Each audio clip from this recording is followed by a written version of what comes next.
को पावन अपनी हाथी थे। कृष्णाय वासुदेवाय हरिये परमात्मने प्रणत क्लेश नाशाय गोविंदाय नमो नमः। गोविंदाय नमो वसुदेव सुतम देवम कंसानूरमर्दनम देवकी परमानंदम कृष्ण जगत गुरु कृष्ण वंदे श्री कृष्णा शरणं मम। श्री कृष्णा शरणं मम। श्री कृष्णा शरणं। अहोभाग्यशाली कल्याणकामिनी गीता अनुयायी देवियों, बड़भागी गीता के पैरोकार मेरे सज्जनों, धार्मिक भाइयों, 12वें अध्याय में प्रवेश किए हुए हम लोग भक्तों के चोटी के दिव्य गुणों पर विचार कर रहे हैं। मैं शब्द दिव्य लगा रहा हूं। दिव्य गुण साधारण गुण नहीं होते, दिव्य गुण जो भगवान जी के साथ संबंधित हो, इसलिए हम दिव्य लगाते हैं। जो भगवान के साथ संबंधित हो उसे दिव्य पुरुष कहते हैं, दिव्य नारी कहती हैं, जिसे हम देवी भगवती के नाम से पुकार लेते हैं। दिव्य एक विशेष अर्थ सजनों और देवियों अपने में लिए हुए है। तो दिव्य गुण अपनाएंगे कौन? जो खुद दिव्य बनेंगे, जिनके मन में ये पक्का इरादा हो चुका कि मैंने दिव्य बनना, मैंने एक साधारण और सामान्य जीव बन के नहीं रहना। इसलिए मैं कई बार कह रहा हूं और कहता जाऊंगा जब तक ये प्रकरण भगवान जी ने चला रखा है। इन्हीं दिव्य गुणों पर विचार विमर्श हो रहा है। आज मेरे ख्याल में 11वां गुण है। 7 पहले श्लोक में हुए, 13वें में और 3 में पहले इसके ऊपर प्रकाश डाल चुका। आज है 11वां। यह आत्मा पर हम लोगों ने विचार कर लिया। भगवान के भक्तों में यह गुण ध्रुव तारे की तरह चमकता है। यह आत्मा, मन उनके अपने वश में, कितना अच्छा। और इंद्रियां मतलब ये बाहर के अंग, विशेष शब्द है ना, शास्त्रीय शब्द इंद्रियां, अर्थात ये अंग, और अंग के भी 2 भाग, ज्ञान इंद्रियां और कर्म इंद्रियां। ये 10 की 10 उसके अपने वश में जाती है। आज 99% ओ मेरे श्याम सुंदर, ओ मेरे इष्टदेव, ओ मेरे सर्वस्व अपना नाश कर रहे हैं इसके अधीन होकर के। आप प्रत्यक्ष रूप में देख रही हैं मेरी देवियों, निहार रहे हैं आप मेरे सजनों। बड़ी बुरी तरह अधीन है मन के। और मन कहां जा रहा है? एकाग्रता ले आइए अपने में। मन बाहरमुखी है। बाहरमुखता का अर्थ क्या होता है? नाम रूपों के अधीन। जब शब्द बाहरमुखता आए, संसारी आए, प्रपंची आए, उसका एक ही अर्थ होता है कि जीव संसार के नाम रूपों के अधीन हो गया। ये संसार में नाम रख लिया हमने अपना काम चलाने के लिए। रूप रब ने बनाए, नाम इंसान ने बनाए। रूप तो परमात्मा बनाती है ना। अपना व्यवहार चलाने के लिए नाम हमने रखे हैं। ये ना कहना नाम भगवान ने रखे हैं, नाम तो हमने रख लिए। और रूप रब ने बनाए। रूप हमारे इष्टदेव जी बनाते हैं। आगे व्यवहार कैसे चले अगर अब नाम न रखे जाए? इसलिए नाम प्लस रूप इज इक्वल टू संसार। फिर मैं बार-बार कह रहा हूं, एकाग्र रहना गीता गए बिना एकाग्रता के नहीं समझी जाएगी। तो मन बाहरमुखी क्यों हुआ? इसलिए घोर अज्ञानता के कारण।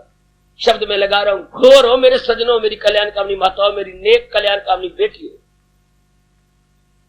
घोर अज्ञानता जी। क्या? मन की एक ही मांग है, भगवान कृपा करें, भेजा गया हूं मैं आपके लिए, और भगवान ही कृपा करे और करे। मन की एक ही मांग है। मन अंश है भगवान का। हाँ, और भगवान आनंद के घर है, इसको आनंद चाहिए। आप जिस घर से आएंगे, भले ही आपकी शादी हो गई, बच्चे आपके हो गए, लेकिन मां बाप का स्वभाव आपसे जा ही नहीं सकता। शक्ल नहीं जा सकती, स्वभाव भी नहीं जा सकता। या तो आपकी शक्ल आपकी मां पर मिलेगी, जरूर मिलेगी, या पिताजी पर मिलेगी। शाबाश, ठीक। स्वभाव या तो आपका मां पर होगा या पिताजी पर होगा। यह नहीं जा सकता, क्योंकि आप उनके अंश हैं। बिल्कुल, इसलिए आपको बोलते हैं संस्कृत में आत्मजा। आत्मजा अगर ना सुना हो तो आज मेरे सुन लो। और लड़के को बोलते हैं आत्मज। आत्मज, हाँ, आत्मजा जो बाप के खून, बाप की शक्ति, बाप की बुद्धि, बाप के शरीर से उत्पन्न हुई हो, आत्मजा। और आपको आत्मज पुलिंग को जो बाप से ही उत्पन्न हुआ हो, बाप के सब कुछ, मैंने कहा वीर्य बाप का, खून बाप का, बुद्धि बाप की और शरीर की शक्ति बाप की। इसलिए ऋषियों ने सोच के शब्द लगाया आत्मज। सगे बेटे को कहेंगे, जो गोदी में लिया हुआ उसको नहीं कहेंगे, जो दत्तक हो, अडॉप्टेड हो, उसको नहीं कहेंगे। लड़की भी जो सगी बेटी मां के पेट से पैदा हुई है उसको हम कहेंगे आत्मजा। अब आओ, मन क्या है? भगवान का अंश। अगर आपने मन को कुछ और समझ लिया तो नहीं समझ सकेंगे गीता जी को आप। इसलिए भगवान ने स्पष्ट कहा, इंद्रियों में मन मैं हूं, इंद्रियों में मन मैं हूं। 10वें अध्याय की इस फरमान पर विचार किया करो। और एक कितना अच्छा कहा मेरे प्रभु ने, क्या सबके अंदर आत्मा में हूं। ये पहली विभूति है 10वें अध्याय की। बेटी पहली विभूति मेरे सजनों, मेरे देवियों, कि हर एक में आत्मा में हूं। कुछ एक ऐसी विभूतियां अगर भगवान जी मुझे प्रेरणा दे और आप मुझे कभी याद कराना, उस पर विचार करना चाहिए। विभूतियां तो 76 प्रभु ने बताई, लेकिन थोड़ी सी ऐसी हैं जिस पे बार बार विचार करें ताकि हमारी साधना में काम आए। जैसे मैंने अब ये ले लिया, इंद्रियों में मन में। मन भगवान की शक्ति है, मन भगवान की शक्ति है जी। कितनी हैरानगी की बात है, नहीं समझ में आती बेटे, नहीं समझ आती। हम तो खैर किस बात की मूली, हमारे महर्षि भी इसको नहीं समझ सके। यदि तो लगाना नहीं चाहिए हम जैसे श्रद्धालुओं को, जबकि मन पूर्ण रूपेण भगवान का पार्ट एंड पार्सल है, भगवान का अंश है, ये बारमुखी क्यों है? बड़ी खोज की हमारे व्यास जी ने और सप्त ऋषियों ने और ब्रह्म ऋषि वशिष्ठ महाराज जी, कि जब भगवान अपने श्रीमुख से कह रहे गए कि मन मैं हूं, तो मन बारमुखी क्यों हुआ? जैसे मां कहती बेटी मुझे नाज है तो मेरा अंश है, कभी भी तू खराब नहीं हो सकती। मैं तेरे बाप के साथ अब तक बहुत ही अच्छे तरीके से रही हूं, तू भी इसी तरह रहेगी। बेटे को पिता नाज से कहता है तू मेरा अंश है, तू कभी भी बुरा नहीं हो सकता। शाबाश। इसी तरह मन बारमुखी कैसे हो गया जबकि ये भगवान का अंश है? बस नहीं कुछ समझ आया। यहां मैं और आप चुप कर जाए। अंश अपने अंशी से विमुख नहीं हो सकता। कुछ भी हो जाए मेरी बेटी, आप अपने मां से विरोध नहीं हो सकती। आपकी तबीयत बिगड़ती भी तब है अगर श्रीमान जी बेवकूफी से आपके मां बाप बहन भाइयों को अब शब्दों का प्रयोग करने लग जाए, आप ही से बाहर जाइए। और अगर वो आपका प्यार, आपका आदर लेना चाहता है तो आपके मां बाप की पूरी कदर करे, आपसे भी ज्यादा। इसी तरह मन बाहर कैसे हो गया, रूपों के अधीन कैसे हो गया? एक ही जवाब, अज्ञानता। तो मन को कैसी अज्ञानता पकड़ी गई है? कोई जवाब नहीं, कोई जवाब नहीं मेरी बेटी। मन को अज्ञानता ने पकड़ा कैसे? कोई जवाब नहीं। वैसे तो धातुओं को जंग लग जाता है, हां, लेकिन सोने को नहीं लगता, पित्तल को नहीं लगता है।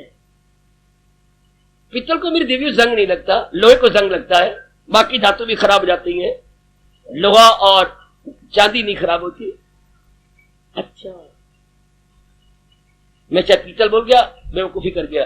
चांदी को नहीं जंग लगता और सोने को नहीं जंग लगता, बाकी सब धातु खराब हो जाती है। ठीक, तो मन को कैसे जंग लग गया जो कि भगवान का अंश है? कोई जवाब नहीं। मन को क्या हुआ? बस सबसे पहली भूल एकाग्र रहना मेरी देवियों, में बार बार कह जा रहा हूं मेरे सज्जनों, सबसे पहली भूल क्या, इसने विचार बाहर के करने शुरू कर दिए। किसने? मन ने।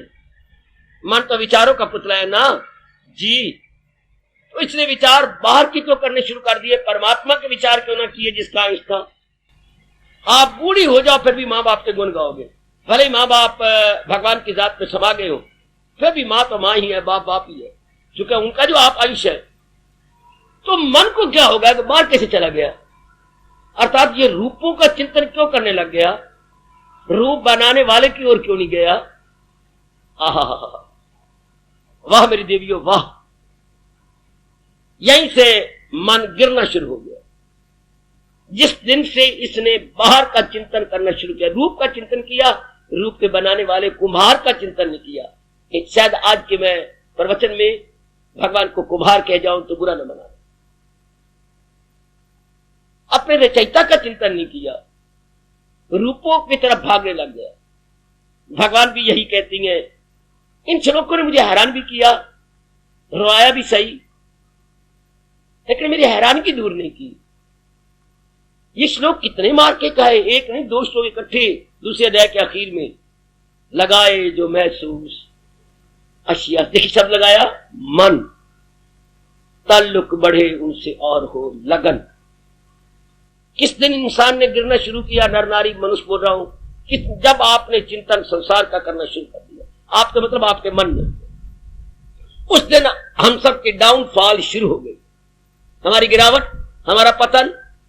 उसी दिन से जब आपका मन संसार के प्राणी पदार्थों का चिंतन करने लग गया, चाहे माँ जी थे, चाहे पिताजी थे, चाहे बहन थी, चाहे भाई था, चाहे आपके अपने पतिदेव थे, चाहे पत्नी थी, चाहे आपके अपने बच्चे थे, हैं? जब इनका चिंतन जारी हो गया, हाँ, इंसान की गिरावट शुरू हो गई।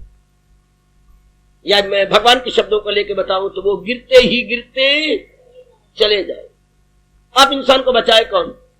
जैसे 9 सीढ़ियों तक बच्चा चला गया, 9 डंडे तक, वहां से आगे 10वीं को पकड़ने लगा तो हाथ फिसल गया, तो कैसे गिरता है? लुढ़कता है, गिरता नहीं, लुढ़कता है, एक एक एक एक स्टेप नीचे नीचे नीचे नीचे, बड़ी जोर की जमीन पे आ पड़ता है और कितना जख्मी हो जाता है। इस तरह मन उसी दिन से गिरने लग गया जिस दिन से इन्होंने रूपों का चिंतन किया, चाहे अपनी माँ का किया, चाहे बाप का किया, चाहे पति किया, चाहे पत्नी किया। और आज का समय दिन रात इन्हीं का चिंतन है, दिन रात चर्चा है तो इसी की, दिन रात इसी का चिंतन।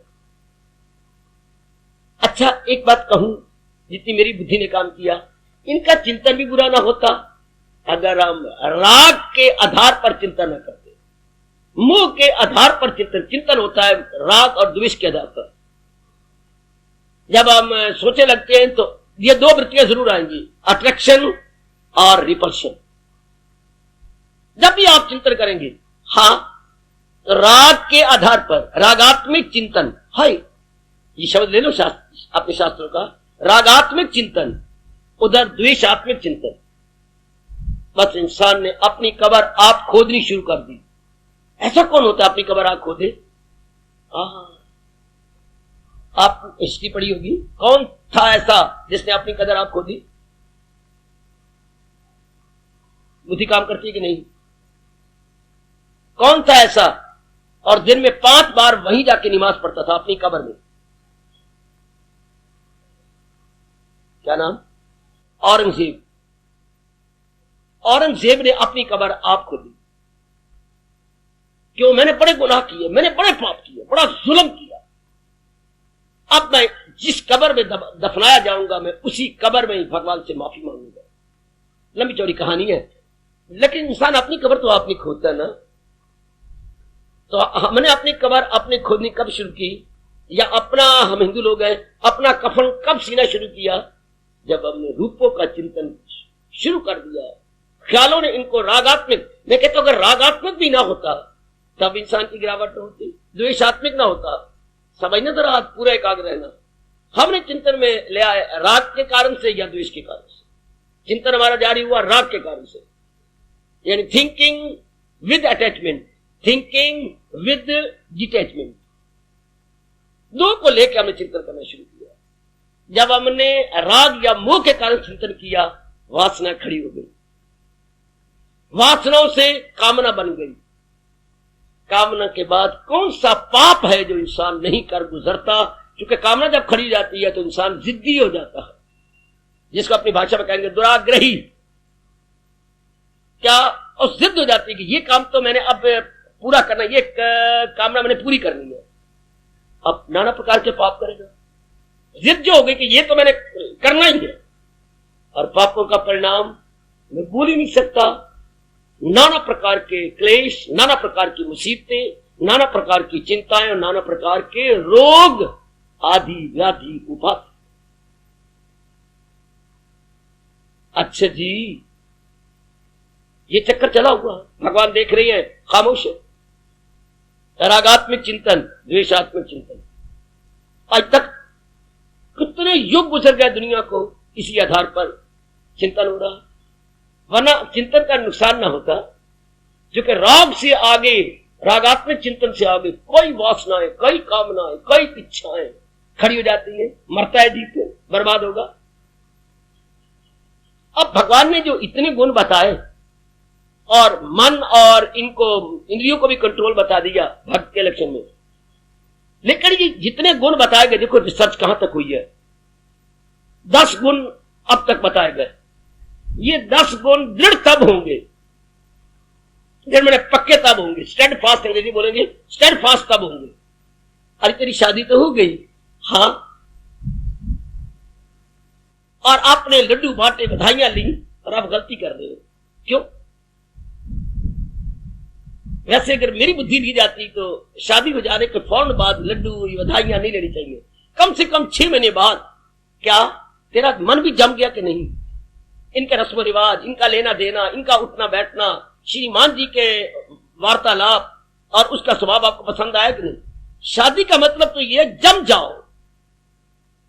अगर आपका मन जम जाए, मतलब भगवान ने जी क्या रस्म बनाई है मेरे सजनों, मेरे धार्मिक भाइयों और मेरी बेटियों। एक घर के रस्मों रिवाज, एक घर के सारी बातें छोड़कर नए घर में प्रवेश करना, जबकि 5 उंगलियां बराबर नहीं हो। प्राय पुत्र को पति के रूप में देख लेना, और उसकी रहनी सहनी अलग, उसका स्वभाव अलग, उसके बोलने का तरीका अलग है, उसका दृष्टिकोण अलग। फिर आगे जो धर्म की मां बन रही है, इन लॉज बन रही है, सारे के सारे अलग, जो तेरे स्वभाव के साथ मिले या ना मिले। और अगर आपने अपने में लचक ना पैदा की तो बसना बड़ा मुश्किल।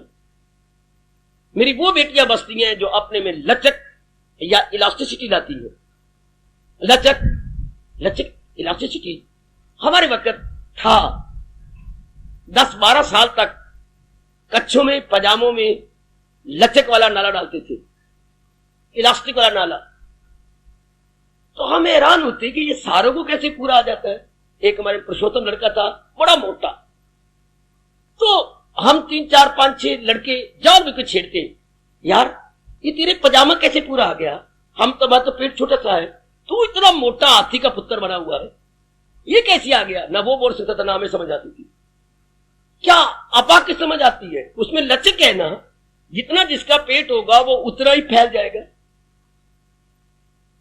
लचक किस बात को? इसी को लचक कहती है ना। तो जितना अगर पतला है तो उतने ही फिट हो जाएगा, ज्यादा वो खुलेगा नहीं, ज्यादा उसमें लचक नहीं आएगी। कोई मोटे शरीर वाला है तो उतना वो जो नाला है लचकदार, वो खुल जाएगा उतना ही, और फिट हो जाएगा पेट के साथ। अभी बच्चों जिनको गांठ बांध नहीं आती, आप निकरे पजामे इत्यादि इसी तरह पहना देती हैं। बच्चा खींच ले ऊपर, तो खींच लिया, बस वो अपने आप ही क्या वजह टिक जाएगा। तो देवियों में लचक चाहिए, बड़ा गुण है भगवान ने दिया आपको, बड़ी हिम्मत है। आजकल मेरी बुद्धू बेटियां क्यों नहीं बसती? लचक नहीं है। उन्होंने स्वभाव बना रखा है किसके? ये सूद के नाले के। तो मैं स्वभाव रूप में बोल रहा हूं, उनका स्वभाव सूद के नाले। अब सूद के नाले को तो फिर गांठ लगानी पड़ती है और रखना पड़ता है कितना। वो सख्त हो चुकी हैं आज की बेटियां, उनमें इलास्टिसिटी नहीं रही। इसी को अंग्रेजी बोलते हैं अडॉप्टिबिलिटी, बड़ा प्यारा शब्द अंग्रेजी का, अडॉप्टिबिलिटी। ये बहुत बड़ी कमी आजकल के पढ़े लिखी बेटियों में, अपने अडॉप्टिबिलिटी नहीं। अडॉप्टिबिलिटी क्या होती है बाबा? समय, अवसर के अनुसार अपनी मन बुद्धि को बना लेना, उसी को काम कहेंगे ढालना। अडेप्टेबिलिटी में अपने आप को ढाल लेना, अपने आप को ढाल लेना जी। जैसे ये लोहा पानी की तरह गर्म करके सांचे बनी होती हैं, तो वो उसमें डाल देती है तो लोहा गोल बन जाएगा, लंबा बन जाएगा, लोहे की कोई शक्ल नहीं। जैसे सांचे में उस डाला गया वो वही जम जाता है। अच्छा, ये होता है ढालना, सांचा सांचे में ढालना।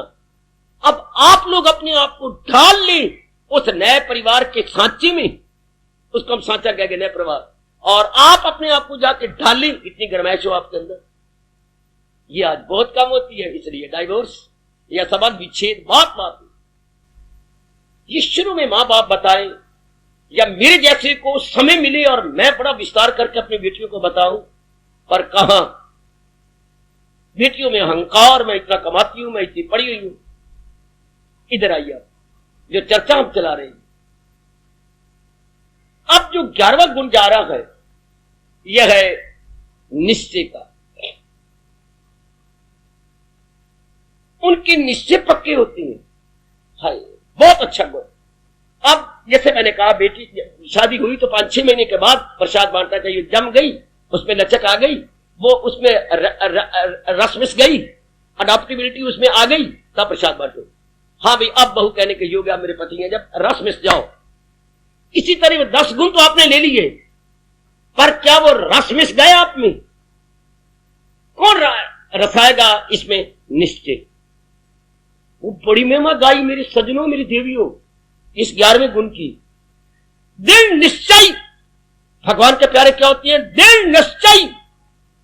उनके इरादे बड़ी मजबूत होती हैं। मेरे भी कान ले लो और ध्यान से सुनना। पक्के इरादे वाले, निश्चय के साथ दृढ़ लगाया गया। वाह, क्या जरूरत थी इसको और भी ज्यादा समझाने के लिए। निश्चय के साथ दृढ़, वाह कमाल, ताकि हमें समझ आ जाए। इसका अंग्रेजी में अनुवाद किया गया, वैसे तो होती है डिटर्मिनेशन, हाँ, लेकिन साथ लगाया गया unshakeable. Unshakeable determination, unshakeable determination, हाँ, जो शेक ना हो, हिलाया ना जा सके, ऐसा पक्का निश्चय। तब जाके 10 गुण आपके रहेंगे, अगर आपका पक्का इरादा हो गया। समझिए, मैं अभी प्रकाश डालने जा रहा हूं, इतना सा समझ लीजिएगा। 10 गुण जिनको आपने बड़ी श्रद्धा पूर्वक सुना है, विचार किया है, नहीं आपके बनेंगे अगर आपने इरादे में जरा भी कमी दिखलाई, आपने निश्चय में जरा भी कमी दिखलाई। ये बात मन में रखिए, मैं आगे निकल जाऊं जी। अब आप इस पर विचार करें कि इरादा हमारा पक्का रहे, जरा भी हिलने ना पाए। ये हमारे महापुरुषों ने बड़ी रिसर्च की। महापुरुषों को हम कहेंगे आंतरिक साइंटिस्ट, इंटरनल साइंटिस्ट। ये जो बाहर के हैं, ये प्रकृति की खोज कर रहे हैं, इन्हें कहने एक्सटर्नल साइंटिस्ट। वो क्या है? आंतरिक वैज्ञानिक। सब महर्षियों को या महात्मा को हम कह सकते हैं इंटरनल साइंटिस्ट। बेटी, इंटरनल, ये बाहर की खोज कर रहे हैं, प्रकृति के पर्दे उतार रहे हैं। वो अंदर के पर्दे उतारते हैं और वो किसी निर्णय पर पहुंच जाते हैं। उतारते उतारते उतारते किसी निर्णय पर पहुंचेंगे। जो प्रकृति के पर्दे उतार रहे हैं, गुग्गू किसी निर्णय पर नहीं पहुंचेगा। एक चीज को ले लेती हैं, अणु इनको मिला, हाँ, अणु से परमाणु में चले, परमाणु के बाद फिर इन्होंने मां के पुत्र ने 2 और चीजें, इलेक्ट्रॉन तो इलेक्ट्रॉनिक और प्रोटॉनिक बढ़ाई बैठी है। इसके बाद इनकी खोज और हो गई आगे, एंड होना ही कोई। Still more, still more, still more, कहीं तो जाके एंड कर नहीं हो सकता इनका एंड। इसलिए इनका हाल आज के एक्सटर्नल या नेचुरल साइंटिस्ट का हाल क्या है? जैसे मोटा प्याज लो कहीं से, हाँ, उतारो छिलके। इस जिज्ञासा से इस छिलके के नीचे क्या है, इस छिलके के नीचे क्या? ढेर लग जाएगा छिलकों का, मिलना कुछ भी नहीं। हाय मेरे रब्बा, छिलकों का तो ढेर लगा लेगी, हाँ, मिलेगा क्या? क्योंकि जो उसके काले रंग वाला बीज है वो तो उसके अंदर है ही नहीं, इसकी तो पनीरी लगती है।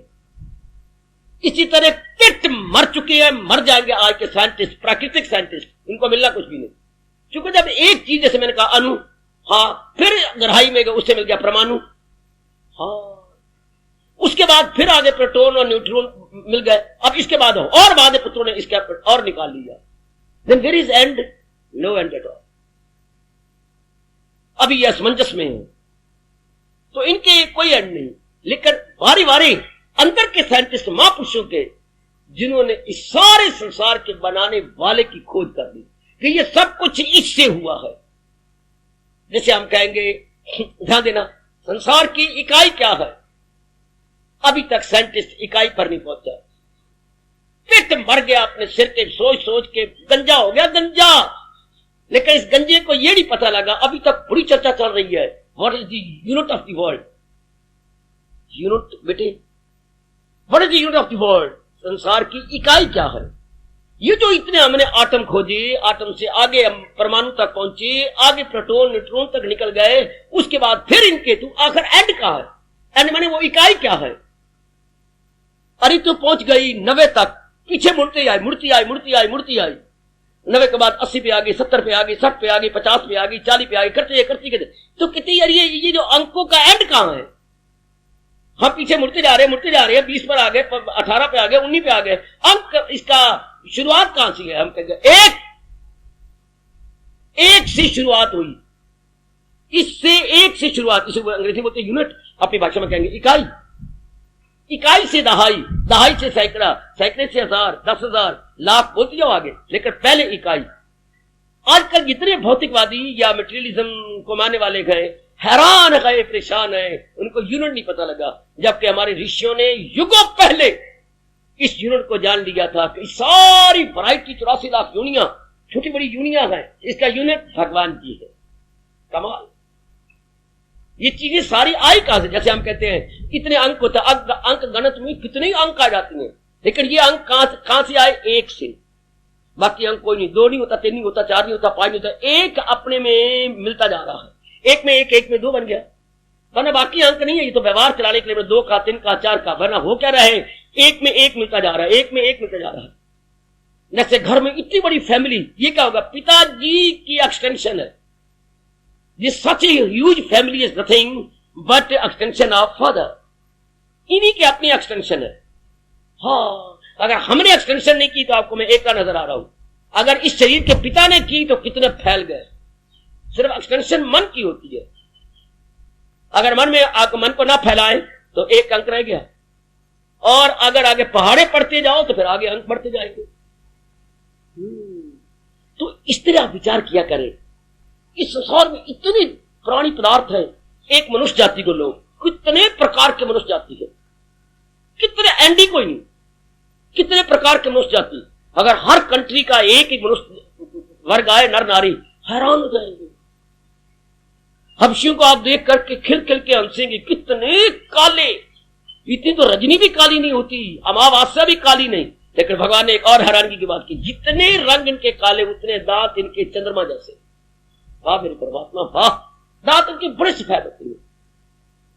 हबशियों के दांत बहुत अच्छे, और पराया हंसती हैं तो वो ऐसे नजर आता है जैसे अंधेरे के अंदर चंद्रमा हो। जब ये थोड़ा सा हंस पे, दांत बड़े सफेद, तो हर एक अलग अलग अलग अलग अलग अलग। इस तरह हम कोई भी जाति वाली चीज दे रहे, बड़ी वैरायटी है। तो फिर हमारे जैसे थोड़े से जो विचारवान बनेंगे तो ये जाएंगे। फिर इकाई क्या है संसार की? इकाई रब खुद बोलता है हमारे वैदिक धर्म के अंदर, जिससे खुदाई हुई। वाह वाह, ये सारे जहां पे गए, हजारों वर्ष गुजर गए, हजारों गुजर जाएंगे, बेवकूफ बाहर का साइंटिस्ट इस इकाई को नहीं जान सकता। वो भगवान पर विश्वास नहीं करता। वो कहता है साइंस क्या होती है बच्चे, मैं बताऊं आपको। साइंस के मैंने बड़ी भारी गलतियां कर ली है। साइंस कहती है जब तक मैं ऑब्जर्व ना करूं इन नेत्रों से, मैं किस चीज को नहीं मानती। Science believes in observation, science believes in observation. क्या साइंस निरीक्षण में नहीं, देखने में विश्वास करती है कि मैं निरीक्षण कर सकूं इसका। जब तक वो बड़े बड़े ब्रीक आले लेकर किसी चीज को देख नहीं लेते, तब तक वो मानते नहीं। इन बेवकूफों को ये नहीं समझ आती कि जो अति सूक्ष्म होगा वो अनुभव हो सकता है, वो आंखों का विषय नहीं बनेगा। जो आंखों का विषय बनेगा उसका नाश हो जाएगा। ध्यान देना जरा, देखो ऋषि कहां गए। जो आपका आंखों का विषय बनेगा, हाँ, visible must be perish, visible perishable. Visible ये हिंदुस्तान का जयकारा है, विजिबल पेरिशेबल। जो चीज गोचर होगी उसका नाश हो जाएगा। और भगवान को हम क्या कहते हैं? तुम हो एक अगोचर। Beyond everything, beyond my body, beyond my mind, beyond intellect, beyond everything, beyond. इसलिए भगवान क्या है? अविनाशी है। और सहज का पुत्र कह रहा है कि मैं तो मानूंगा तब जब वो नजर आ जाए। तो जो चीज नजर आएगी उसका नाश हो जाएगा, फिर तो कोई एंड ही नहीं, उसके पीछे उसके पीछे उसके पीछे, there must be any end, finally तो कोई हो। इसलिए भगवान को हम अगोचर कहेंगे। पता नहीं कब ये इस बात को मानेंगे कि जो चीज नजर में आएगी, विजिबल पेरिशेबल, उसका जरूर नाश हो जाएगा। हमारे यहां बोलते हैं जो दिखे सो सकल विनाशे, जीव बादल की छाई है। कितना प्यारा शब्द है कि जो नजर आ रहा है ये सब विनाश से नष्ट हो जाएगा। जैसे बादलों की छाया, बादलों की छाया थोड़ी देर तो हमें प्रतीत होती है, लेकिन हमेशा के लिए तो उसकी प्रतीति नहीं रहती। हाँ बाबा, मानने वाली बात है। तो जिसकी प्रतीति थोड़ी देर के लिए हो, हमारा धर्म पुकार के कहता है, वैदिक धर्म पुकार के, उस पर विश्वास नहीं करना चाहिए। जो थोड़ी देर के लिए रहे और उसके बाद ना रहे, नॉट टू बी बिलीव्ड है, वो विश्वास पात्र नहीं होती। तो इस संसार की इकाई क्या है? हमारे आंतरिक वैज्ञानिकों ने बताया, भगवान जी। भगवान जी कौन? आज के साइंटिस्ट हैरान तो हैं, जिससे ये सब कुछ प्रकट हुआ है। भगवान की परिभाषा, अरे और ना करना कुछ भगवान की परिभाषा, ये भगवान की डेफिनेशन। अब तो भगवान असीम है, डिफाइन नहीं किए जा सकते, लेकिन फिर भी हमारा मन नहीं मानता। हम जिसके लिए दिन रात लगाना है, कुछ तो पता लगे ना, कुछ तो समझ आए। तो उन्होंने फिर ये कह दिया, हाँ जिसने सब कुछ प्रकट किया वो भगवान। मूर्ख जिन्होंने नहीं लगना इस मार्ग पे, वो नाव पे लड़ते रहेंगे। जिन्होंने नहीं लगा, जिन्होंने नष्ट होना और कईयों को नष्ट करना है, वरना भगवान ने सीधा ही कह दिया, तू कहे मुझको परमेश्वर की अमा। मैं 15 अध्याय में मैं पूर्ण रूपेण भगवान की शरण लेता हूं। और भगवान ये नहीं करे तू राम की शरण ले, कृष्ण की शरण ले, वाहिगुरु की शरण ले, अल्लाह मियां की शरण ले, या किसी और की शरण ले ना। सिद्धांत बताया, जिसको नाम जो प्यारा लगे रखते रहो और अपना कल्याण कर लो। क्या मुझको परमेश्वर की अमा? हु इज परमेश्वर? वेयर इज परमेश्वर? मैं किस परमेश्वर की शरण? कितनी यूनिवर्सल बात कर दी भगवान ने, कितनी सार्वभौमिक या आलमगीर प्रभु ने बात करके अपनी उदारता का परिचय दिया। कह मुझको परमेश्वर की अमा, मैं परमेश्वर की शरण लेता हूं। कौन सा परमेश्वर? किया जिसने हस्ती का दरिया रवा, जिसने सारी सृष्टि को रचा है, नाम कुछ रख लो। वाह वाह वाह वाह वाह वाह। Now we all agree without any doubt, without any suspicion, सब एक मत हो जाएंगे। हाँ हाँ हाँ हाँ। अगर कोई भगवान के साथ सृष्टि को उत्पन्न नहीं मानता, बहुत नालायक है, बड़ा मूर्ख है। भगवान कौन? जिसने सृष्टि को रचा है। बस आगे मत बोलो, बना पाला है बाद की बात है। जिसने सृष्टि को रचा है तो समझ आ गई इस संसार की इकाई क्या है, जिसने इस सृष्टि को रचा है। घर में आ जाओ, घर की इकाई क्या है? जिसने परिवार को फैलाया है। कौन? आपके रिस्पेक्टेड फादर, बेटे, आपके आदरणीय पिताजी, जिन परिवार की इतनी एक्सटेंशन कर डाली। इसी को हम जरा लार्ज स्केल पे ले ले तो जिसने सृष्टि को फैलाया है, कौन? परम पिता भगवान। He is the only unit of the world, वो यूनिट है। अच्छा, अब उनका एस्पेक्ट क्या है, स्वरूप क्या है उनका? वाह, भगवान का स्वरूप, भगवान हमेशा रहने वाले हैं, इसलिए वो सत्य है। भगवान अपने द्वारा बनाई गई प्रकृति की चीजें जड़ है, इनको चलाने वाले इसलिए चित्त है। भगवान आनंद के घर है, इसलिए वो आनंद है। कितनी दूर की खोज है कि भगवान में ये 3 गुण है, सत्य, चित्त, आनंद। सत्य तो वो हमेशा रहेंगे, संसार की चीजें हमेशा नहीं रहने वाली। मैं धीरे धीरे करके बड़े प्यार से आपको ले आ रहा हूं विषय की ओर, धीरे धीरे करके। संसार ने हमेशा नहीं रहना, उन्होंने बनाया, अपने से विलक्षण बनाया संसार, अपने से विलक्षण, जिसके मैंने कहा कोई जवाब नहीं मिला। अपने से विलक्षण संसार बनाया, खुद सत्य है, सारा संसार असत बना दिया। जितनी चीजें बनाई असत, खुद चेतन है, संसार को जड़ बना दिया। खुद आनंद के घर है, संसार को दुख का घर बना के खुद कहने लग गए तुझे दुख की दुनिया आई। बिल्कुल उलट है। भगवान सत, चित, आनंद। और सृष्टि क्या है? सृष्टि असत्य, जड़ और दुख का घर। पर दुख का घर उसके लिए भगवान कह रहे हैं जो इसको तमन्ना करेगा, जो इसको लेगा। शराब उसका बेड़ा गर्क करती है जो उसका सेवन करता है। हाँ, शराब, ये अल्कोहल उसके लिए है हानिकारक, अत्यंत हानिकारक, घर की भी तबाही, अपनी सेहत की भी तबाही। लेकिन हम सब के लिए थोड़ी, जो उसका सेवन करेगा, संसार के जो प्राणी पदार्थों को अपना बनाएगा, उस पे संसार का नियम लागू हो जाएगा। है भगवान के उलट, इसका कोई जवाब नहीं मिला, कोई जवाब नहीं मिला।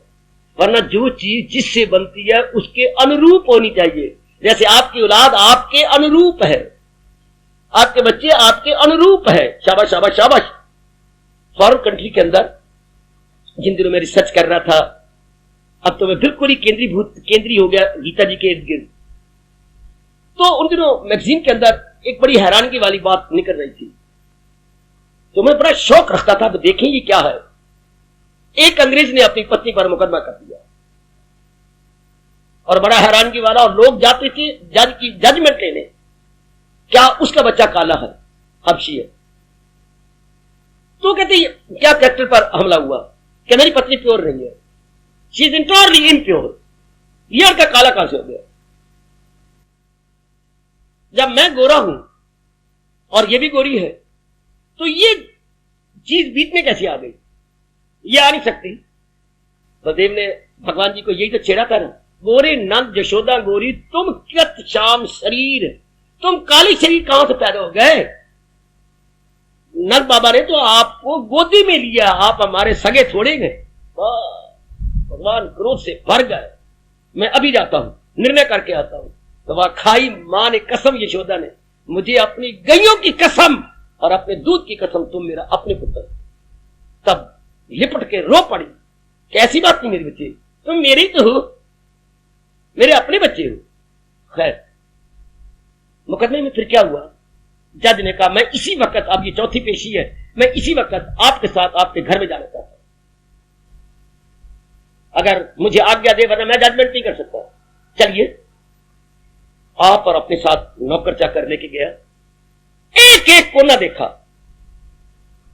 लेकिन वाह, जिस कोने में ये सोती थी वहां पर एक बहुत सुंदर नक्शा बना हुआ था, उसमें हबशी की शक्ल थी। अब जब ये गर्भवती थी, तो जब सोती थी तो सामने वो नक्शा था, नक्शा कहिए या आप उसे कैलेंडर कहिए, तो उनकी नजरों में पड़ता था। इसलिए कहा जाता है हिंदू धर्म के अंदर कि गर्भवती जब हो जाओ तो बहुत ध्यान दो, पिक्चर में ना जाओ, गंदी चीजें ना देखो, गंदे पुरुषों पर उसका असर गर्भ पे पड़ता है।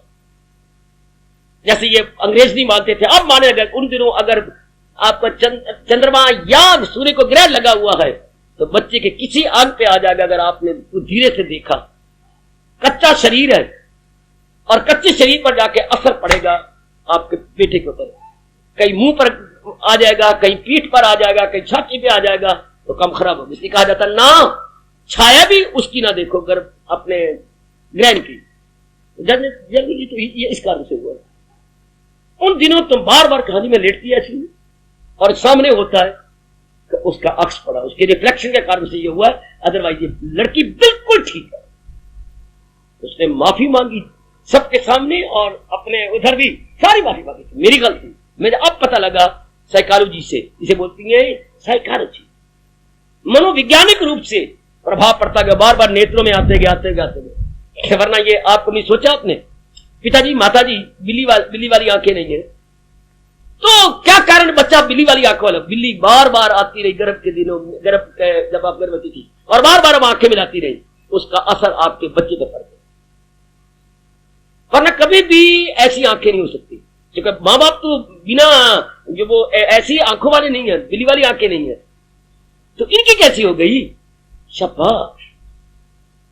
उन दिनों एक बच्ची जहां आती थी, तो मैंने अचानक पूछ ही लिया, बेटी तुम्हारी ऐसी पूरी आंखें हैं, हाँ, शादी कैसे करोगी। मैं ढूंढ लूंगी। चलो बच्चे, बहुत अच्छे, कोई बिल्ला ढूंढ लोगी। मैं, अच्छा तू ढूंढ लेगी बिल्ला, हाँ मैं ढूंढ लूंगी। Very good, come on. अब मन जो कि भगवान का अंश है और सृष्टि भगवान का अंश है, इसमें भगवान से उल्ट क्यों गुण है। कोई जवाब। हमारे वैदिक धर्म में और दुनिया भर के किसी भी धर्म में कोई जवाब नहीं। किसी का जवाब है तो हम सारे आपके चरण पकड़ लेंगे। सारी सृष्टि भगवान के स्वभाव के उलट क्यों है? क्योंकि जो जिससे पैदा होता है उसके अनुरूप होता है। ये बिल्कुल आपकी साइकोलॉजी बता रही है, आपका मनोविज्ञान, भारतीय मनोविज्ञान बता रहा है, जैसा सोचोगे वैसा बनोगे। As you think so must you become. तो why there is so much difference in the world? जबकि इसका पिता बनाने वाला जो है वो सत्य है, चित्त है, आनंद है। 3 गुण मेरे बच्चे, कभी सोचा करो इस पर एकांत, जब कभी ध्यान ना लग रहा हो या कभी मन एकाग्र ना हो रहा हो, तो भगवान के इन 3 गुणों पर बार बार विचार करो। भगवान मेरे सत्य है, क्योंकि वो सदा रहती हैं, लेकिन वाह मेरे प्रभु, वाह मेरे दाता, दुनिया असत बना डाली जो थोड़े दिन रह करके फिर खत्म हो जाती है। और दुनिया के पदार्थ जड़ है। जड़ चीज क्या होती है? जो किसी शक्ति से चलाए जाए बच्चे, जिसमें प्रोपेलिंग पावर पैदा की जाए। प्रोपेलिंग बोलते बेटे, प्रोपेलिंग धकेला जाए। दुनिया के सारे प्राणी पदार्थों को आत्मा धकेल रही है, पीछे हटा रही, बार बार धकेली जा रही है। इसलिए जो धकेले वो चेतन, और जो धकेला जाए वो जड़, कोई शक नहीं। उलट ऐसा सोच करके, वाह मेरे भगवान, तूने सृष्टि को जड़ बना दिया और अपने आप तू चेतन है, तो जड़ चीज तेरे से कैसे निकल आई है? फिर आगे भगवान आनंद का घर है, क्योंकि इतनी खोज हो चुकी, जो चीज सत्य भी होगी और चेतन होगी तो उसे आनंद का घर जरूर होना चाहिए। दुनिया में क्यों दुख है? क्योंकि ये सत्य नहीं, बदल जाती है, और जड़ है तो मर जाती है, इसलिए ये दुख का घर बनती है। वरना ये भी सुख का घर होती है अगर ये अगर असत्य और जड़ न होती तो। पर सृष्टि तो असत्य है और जड़ है, इसलिए इसका रिएक्शन मस्ट बी सारो giving and not pleasure giving. नहीं ये शांति दे सकती, ये जरूर दुख का घर बनी रहेगी। भगवान ने इसलिए आपको 2 साधारण शब्दों में पूरी फिलॉसफी बता दी, पूरा अपना दर्शन शास्त्र बता दिया, अनित्यम आत्मा। 2 शब्दों में कमाल कर दिया मेरे प्रभु ने। ये सारी चीजें अनित्य गए, अगर तुमने इसके साथ व्यवहार किया तो क्या दुख पालोगे। अगर बेटे व्यवहार किया, इतबार किया, इससे बढ़ के भगवान की कोई परिभाषा नहीं। भले वो शब्दों में अंतर आ गया, सत श्री अकाल, आप गलत बोलती है, शब्द है सत श्री और आगे अकाल, बियॉन्ड डेथ, श्री विद इन लिमिट आनंद। श्री का मतलब ही आनंद है काका, संस्कृत शब्द है। सत तो पहले बापू ने कह दिया, आगे श्री और अकाल, इधर देखिए सत चित आन। इससे बढ़ तो मर जाए भगवान की परिभाषा नहीं कर सकता। और संसार क्वाइट रिवर्स, संसार उसके उलट है। उलट का विपरीत अर्थ क्या होता है? सुलट। भगवान सुलट है और संसार क्या है? उलट। वाह वाह वाह, 2 शब्द ले लो मेरे से। भगवान सुलट है और संसार उनके आगे उलट है। वाह। अंग्रेजी में आप बोलेंगे अवर्स, रिवर्स। भगवान अवर्स है और संसार रिवर्स है। जैसे सिक्का होता है, सिक्के के ऊपरला हिस्सा वो अवर्स होगा और जो निचला हुआ हिस्सा है वो रिवर्स होगा। Obverse and reverse of the same coin. तो भगवान जो है, संसार जो है उलट है। बार बार मन में विचार करो, संसार असत्य है, थोड़े दिन रह के चला जाता है। अच्छा, संसार जड़ है, भगवान चला रहे हैं। जैसे जरूर आपने मुर्दा देखा होगा, शव देखा होगा। हाँ, शव देखा, डेड बॉडी देखी है। हाँ, एक मैं बड़े गौर से देखता रहा, मुझे गिलानी नहीं आती थी। एक एक अंग को नीचे से ऊपर तक मैं हिलाता रहा, बिल्कुल पत्थर जैसे सूखी लकड़ी होती है, जैसे अब लकड़ी को बिल्कुल पथरा जाता है। मेरे पास और कोई एग्जैक्ट वर्ड नहीं, पथरा, सारा शरीर पथरा जाता है, सारा शरीर पथरा जाता है। जी हाँ, किसी का शव शमशान यात्रा में पड़ा हुआ था तो वो किसी की इंतजार कर रहे थे, गाड़ी नहीं आई थी, तो जिद कर रहे थे अभी ना जलाओ, अभी ना जलाओ। तो मैं बीच में चला गया और छेड़ाछाड़ी करनी शुरू कर दी कि ये क्या हो गया है। तो मुझे उन्होंने टोका नहीं, चुप करके देखते रहे, पता नहीं कौन आकाश से गिर गया नीचे, क्या कर रहा है। बिल्कुल जड़ हुआ पड़ा शरीर। हाँ, तो यहां से साबित होता है शरीर बिल्कुल जड़ है, बिल्कुल जड़। इसलिए जड़ आत्मा इसको चला रही थी। ये तो हमें शुरू से बताई जानी चाहिए थी, मुझे बताता नहीं राज की बातें कि जिंदगी क्या है, मौत क्या है, मैं कल ही बता रहा था। जड़ शरीर में आत्मा का प्रवेश करना इसकी जिंदगी है और समय पाके उसी चेतनता का निकल जाना इसकी मौत है। इसको पातशाही ने ज्यादा जोर नहीं दिया गुरु ग्रंथ साहब के अंदर। एक जगह कहा गए, पर इस पर कोई विस्तार करे तो मन तू ज्योत स्वरूप है, अपना मूल पहचान। अगर कोई एकांत में घंटों बैठ के विचार करे, ओ मन मूर्ख, तू धक्के खा रहा है रूपो जड़ चीज के अंदर। तू क्या जड़, तू जो है मन, तू जो है तो क्या है ज्योत स्वरूप, उस ज्योति के से आया है। अपने मूल मैंने अपने ओरिजिन को देख, अपने आदि कारण को देख। मूल का मतलब आदि कारण, सी इट्स ओरिजिनल प्लेस, तो वहां से निकला है। बहुत प्यारे शब्द है। अगर आप निकालते बैठे, मन तू ज्योत स्वरूप है, अपना मूल पहचान। भगवान कहते हैं इंद्रियों में मन में वो, कि मन मेरे से बाहर निकला है। हाँ, इन सारी बातों पर गौर किया जाए कि सृष्टि जड़ है और भगवान चेतन है और इसको चला रही है, तो जड़ में तो खुशी हो नहीं सकती, क्योंकि परिवर्तनशील है।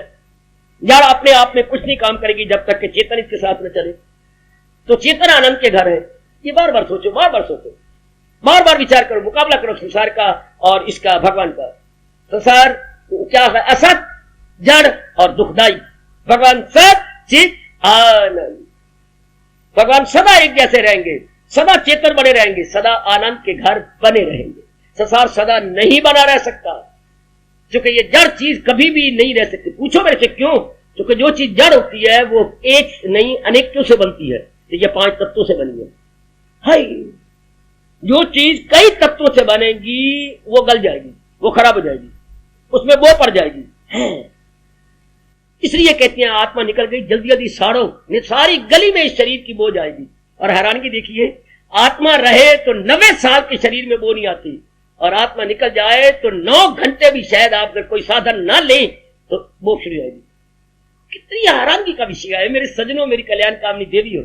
9 घंटे रखो, वो तो बर्फ रखनी पड़ती है, नमक के मोटे मोटे डल्लों में शरीर रखना पड़ता है, वैसे नहीं रह सकता, वो पड़ेगी। इसमें है ही बहुत सारी, गांधी जानता है। शुरू से अगर माँ जी, पिताजी, पुरोहित हमारे ये रास की बातें बता देते, हमारा मन कितना तलीन हो गया होता उस सत्य में, चित्त में, आनंद। हर मरे का आके किसमें? असत्य में, जड़ में और दुखदाई वस्तुओं में मरते गए और नीचे लुढ़कते चले गए।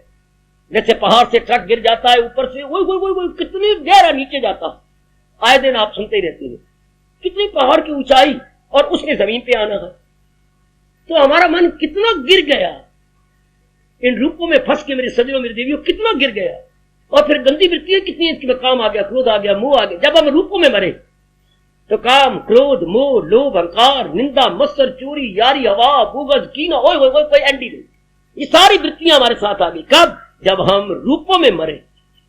तो नेगेटिव क्वालिटीज हर एक न चाहने पर अंदर प्रवेश करती गई, और उसका रिएक्शन क्या हुआ? बेचैनी, जो हम नहीं चाहते थे, बेकरारी, तो अशांति, विक्षिप्तता, दिन नहीं कटता। ये क्यों? गंदी वृत्तियां अंदर है। जैसे आपने कहा मेरे दांत की ये किसी जड़ है ना, इसमें बड़ी दर्द हो रही है।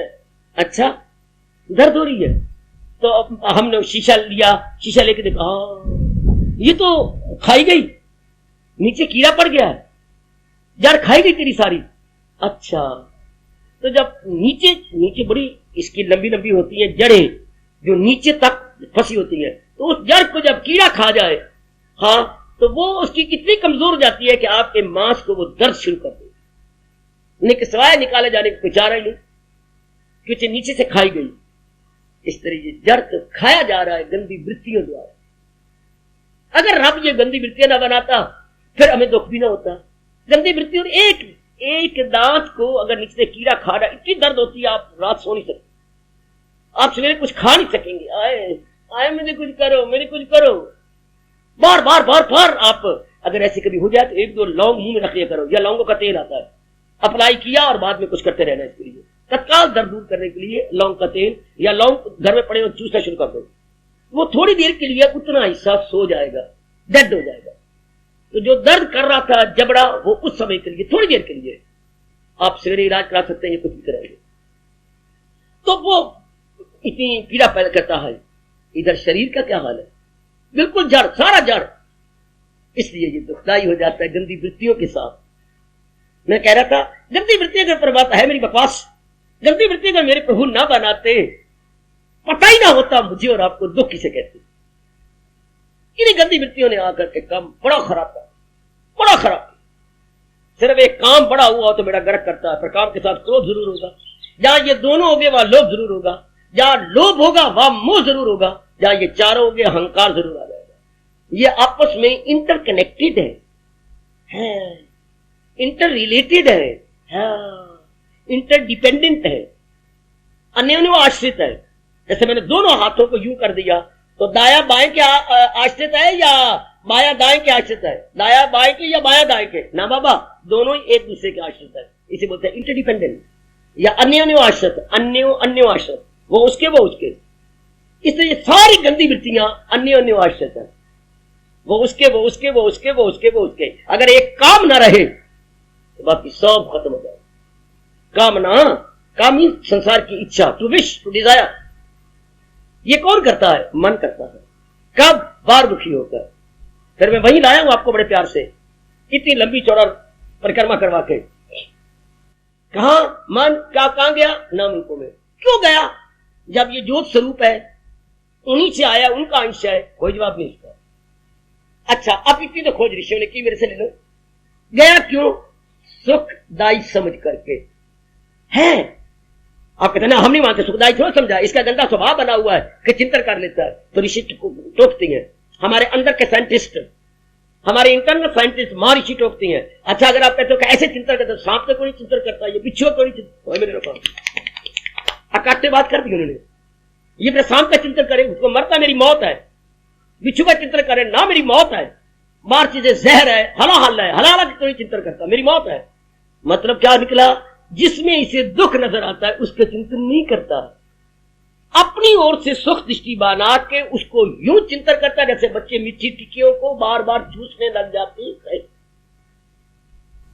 इस बात को पकड़ लेना, आपको अपने कल्याण की कसम पकड़ लेना। मेरी कल्याणकामी माता और मेरी विचारशीला बेटी है, वो गीता बड़ा चोटी का ज्ञान है। अगर आप समझ जाए बहुत, जैसे समुद्र का कोई नहीं ले सका बॉटम, उसकी गहराई को नहीं नाप सका, इस तरह गीता के ज्ञान की गहराई लेगा। ये तो भगवान थोड़ी बहुत कृपा कर रहे हैं जिससे हमारा कल्याण हो जाएगा। तो देखिए, मन ने इसको सुख दृष्टि बना के चिंतन किया। फिर हर एक की चीज प्राणी पदार्थों को नहीं करता, हर एक कई संपर्क में आते हैं, उनके नहीं करते आप। कई लड़कियां आपके सामने आती हैं, उनका नहीं, विशेष इनमें से किसी का। उनको कैसे चिंतन किया? कब? जब उसको सुख दृष्टि बनाओगे। प्लीज मेरे ये रुका, वो आप भी रुके रहिएगा। हमारे महर्षियों ने कहा, हमारे अंदर के साइंटिस्ट ने कहा, जब तक सुख दृष्टि नहीं बनाएगा तब तक उसका आगे देखेगा सही, लेकिन चिंतन नहीं करेगा। हाय करे वो वेरी गुड, वेरी प्लेजेंट। जब तक सुख दृष्टि न बनाए उसको ख्यालों की दुनिया में नहीं रहेगा। विचार कर लेना, उस पर बार बार निर्णय सोचेगा नहीं।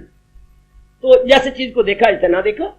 अगर आप बार बार चिंतन ना करें, हाँ, तो कोई हानि नहीं पहुंचाई चीज। आपने सुख दृष्टि बनाई, मन को सुख दृष्टि बना लेता है, किसी रूप को, किसी पदार्थ को, किसी स्थान को। ये रूप बहुत अच्छा है, ये सचमुच ही बहुत अच्छा है। भगवान ने बड़ी सुंदर रूप बनाया है, अच्छा बनाया है, सचमुच हृदयग्राही है, आकर्षक है। पता नहीं कितने एडजेक्टिव लगा लेता है मन, अपनी ओर से कितने विशेषण लगा लेता है। पहले विशेष समझा तो विशेषण लगाने लग गया, विशेष से विशेषण। हाँ, अब अनेक चीजें थी, अनेक। नहीं, ये अच्छी है, ये बहुत सुंदर है, मुझे बड़ी प्यारी लगती है। हाँ, चलो इतने चिंतन कर लेता, लेकिन आगे सुख दृष्टि बना के, हाँ अब मरेगा, आप देखिए मरेगा मन, चलो सुख दृष्टि बना ली, कोई बात नहीं, उसका चिंतन कर लिया, कोई बात नहीं। अब मरेगा कहां? बोलिए सरकार, बोलिए मेरी बेटी, अब मरेगा कहां मन? किस खाई में गिरेगा? जब उसकी कामना करना शुरू कर दे, ये चीज मुझे मिलनी चाहिए, वाह हो मन, अब मरा बेटे। ये चीज बड़ी सुंदर है, बड़ी सुखदायी है, बहुत ही अच्छी है, very pleasant, very attractive, very handsome. कोई बात नहीं, कहता जा। नहीं, I must attain the worldly object which I like. अब मोया, मैंने बहुत पसंद किया, बहुत अच्छी है, ये चीज मेरी बन जानी चाहिए। यहां रब ने मारी ताड़ी के ले पुत्र, चलाई चल मेरी दुनिया, जहालत है उर्फा पे, दुनिया है चक्कर में आई। अगर ये डिमांड ना करता, गुण गाता रहता, अगला गुण चल पड़ता है, ये मुझे मिल नहीं चाहिए। यहां मार खा गया इंसान। इंसान नरक नारायण का रूप था, अब ये क्या हो गया? शैतान का रूप, असुर का रूप, राक्षस का रूप बन गया। कब? जब संसार के चलायमान प्राणी पदार्थों की इसने तमन्ना की, ये मेरी होनी चाहिए। कभी आपने मनु और शतरूपा की कहानी नहीं पढ़ी हो तो पढ़ना जरूर। जब मनु जी ने सबसे पहले शतरूपा को जंगल में देखा, द वेरी फर्स्ट साइट, और वो देखती रहेगी, ये देखते रह गया। उसके बाद धीरे धीरे करके पैर सरके और नजदीक पहुंचे। तुम कौन हो? तुम कौन हो? जवाब देखिए, तुम कौन हो? कहां से आए हो? तुम कहां से?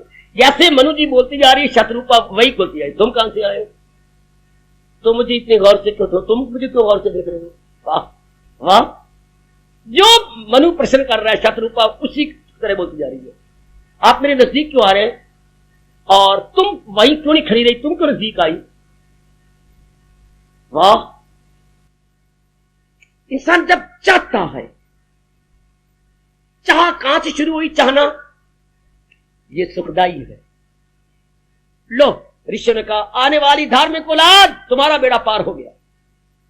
भगवान ने कहा, ओ मेरे बच्चों, अगर मुझे प्राप्त करना है और अपना कल्याण करना है, तुम्हारा बेड़ा पार हो गया। सबसे पहले वो पंजाबी में बोलते हैं, मारना कोट तो सगी जगत। वहां सगी दबा, पता ही लगे जहर दिए कि गोली मारी, क्या हो गया? मारना कोट। अगर बाकी कुछ करोगे तो पता लग जाएगा मुक्का मारा इसने, या नाड़ी तोड़ी है, या गोली मारी है। ये दबा दो, आपने अंगूठे के साथ दबाई जाओ, मर जाएगा भाई। मारना कोट सगी जगत। तो पहले ही मन की सगी दबा दो, मन की गर्दन मरोड़ दो। कब? ये सुख दृष्टि बनाई नहीं।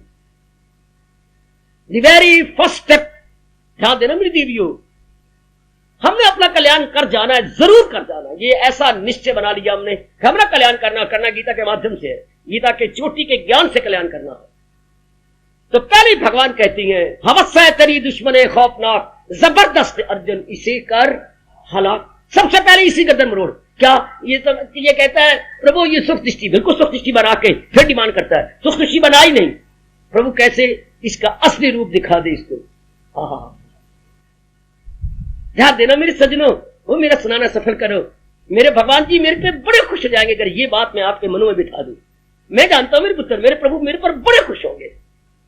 सिर्फ यही बात अगर आप में आ जाए, इनकलाब आ गया आपके अंदर, पूरा पूरा इनकलाब, कि हम जो इन प्राणी पदार्थों को चाहते हैं, हाँ चाहना क्यों? सुख दृष्टि से। तो सुख दृष्टि, इसकी असलियत बता दो। इसकी असलियत किसकी? The real aspect of the world. अपने एस्पेक्ट को बोलेंगे स्वरूप, संसार जिसको ये चाहता है, वो तो ये बड़ी सुखदाई है। सारी चीजों को तो ये चाहता ही नहीं। ये तो किसी को कहता है सुखदाई। ये शब्द देखो क्या बना, दाई में देने वाली, सुख मैंने सुख यानी प्लेयर गिवन।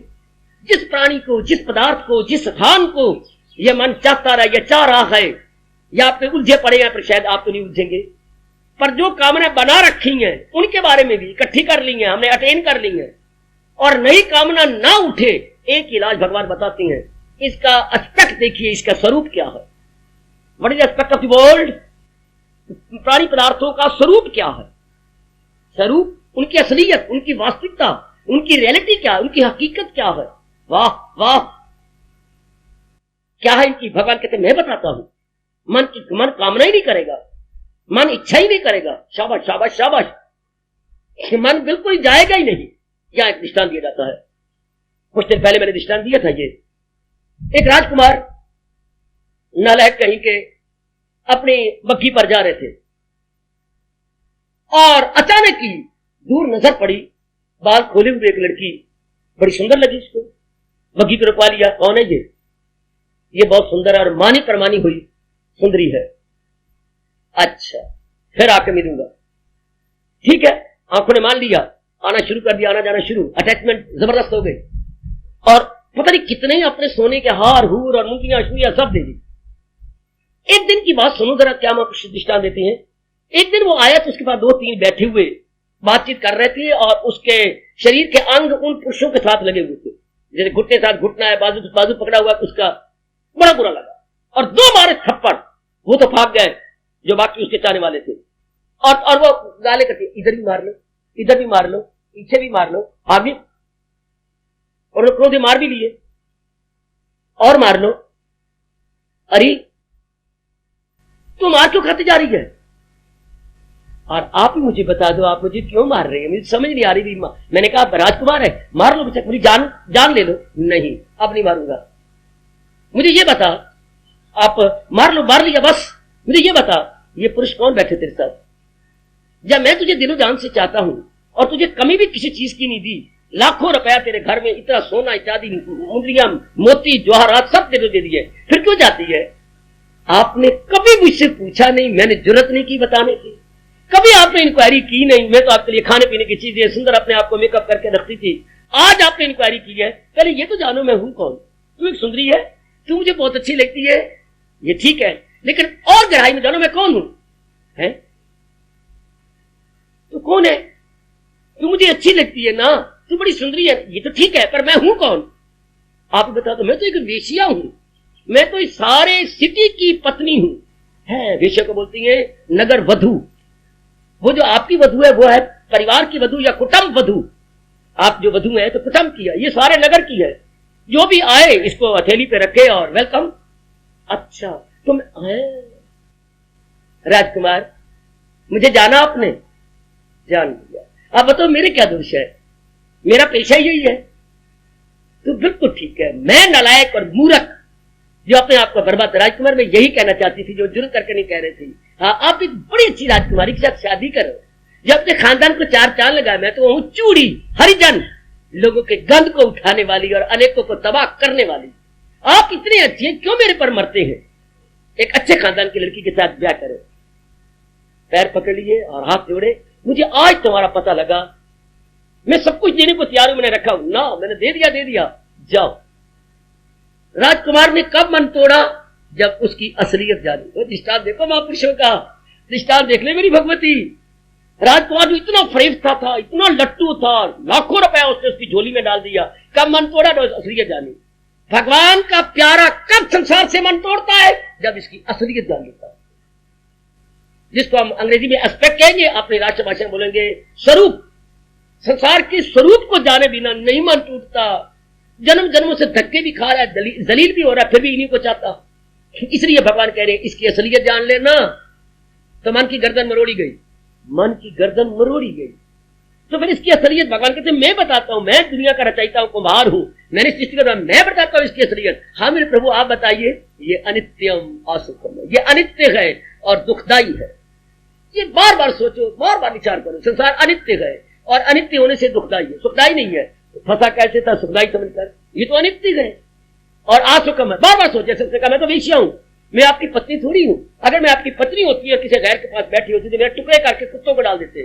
फिर मैं तो हूं ही वेश्या, मैं तो सारों की पत्नी हूं। जो मेरे पास आ जाए मैं उसी की पत्नी हूं। हाँ, तो मैं तो हूं ही वेश्या। अच्छा, जैसे संसार तो है ही पदार्थ से क्या है, अनित्यम असुखम। फिर सोचो, फिर सोचो, फिर सोचो, आपका मन खत्म है। जो सुखदाई देख रहे थे, अब असलियत समझ के आपका मन पीछे मुड़ जाएगा। नहीं, सुखदाई हो नहीं सकते, क्योंकि ये तो अनित्य है। सुखदाई तो वो चीज होती है जो हमेशा रहे और उसमें फर्क ना आए, उसमें अंतर ना आने पाए। और संसार में तो बात बात में अंतर आ रहा है और हमेशा कोई चीज रह ही नहीं रही। लो, अब आपका मन अपने आप को विद्रा कर देगा और मेरी भगवती अपने आप को पीछे हटा लेगा। हाँ, लेकिन मन को आधार चाहिए। मन ने तो अनेकों का आधार या सहारा या बेस दे रखा था। मन तो जिंदा नहीं रह सकता। आत्महत्या करने वाले क्यों करते हैं, क्यों मरते हैं मेरी देवी? ये आत्महत्या करने वाली देवी, हिंदुस्तान में लड़कियों की संख्या लड़कों से बहुत ज्यादा है आत्महत्या करने में। अमेरिका में लड़की ज्यादा करती हैं, लड़कियां कम करती हैं। वहां लड़के बहुत मरते हैं, यहाँ लड़कियां मरती जा रही है आत्महत्या करके। ये कब हुआ? हमारे साइकोलॉजिस्ट या हमारे अंदर के साइंटिस्ट क्या कहती हैं, कब? जब मन जहां लगा हुआ था वहां से तो गया टूट और भगवान की तरफ लगा नहीं। तो फिर यूं वो गुनगुनाते हुए लाइन पर या कहीं जाके सिर रखेंगे। हम जीकर क्या करेंगे जब दिल ही टूट गया? मन को तो कोई आधार चाहिए था सजनों देवियों, अब मन का आधार ही कोई नहीं रहा। और जिनको बार मन टूटा और आधार मिल गया और उन्हें गजब कर दी भक्ति करने में। भर्तृहरि, जिसको हम योगी राज भर्तृहरि कहती है। अगर पत्नी से मन टूटा, इतनी भक्ति की कि भक्ति मां बन के छाती से लगा ली। बेटे बहुत अच्छे गोपी चंद, मां ने बताया, पुत्र ये दाग निकल आया। किसका मां? ये कोढ़ का, और हमें 3 पीढ़ियों से मिला हुआ है शाप कि तुम्हारे सारे कोढ़ से मरेंगे। अब तुम्हारे में भी कोढ़ निकल आया है।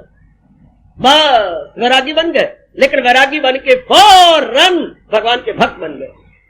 दिल इधर से टूटा, उधर लग गया और पूरा रपेन लग गया।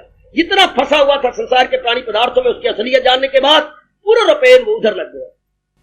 अच्छा, लो बुद्ध को ले लो, इतने सुंदर राजकुमार, इतनी अच्छी पत्नी, इतने अच्छा उनका राहुल बेटा, इतने अच्छे, लेकिन मन टूट गया संसार के हालात देखकर कि ये मेरे पर भी आना, रोगी मैंने भी होना है, मरना मैंने भी है, ये बुढ़ापा और हाय हाय मैंने भी हाथ पाथ पे करना है। तो दिल टूट गया। ये तो आपकी आंखों के सामने है।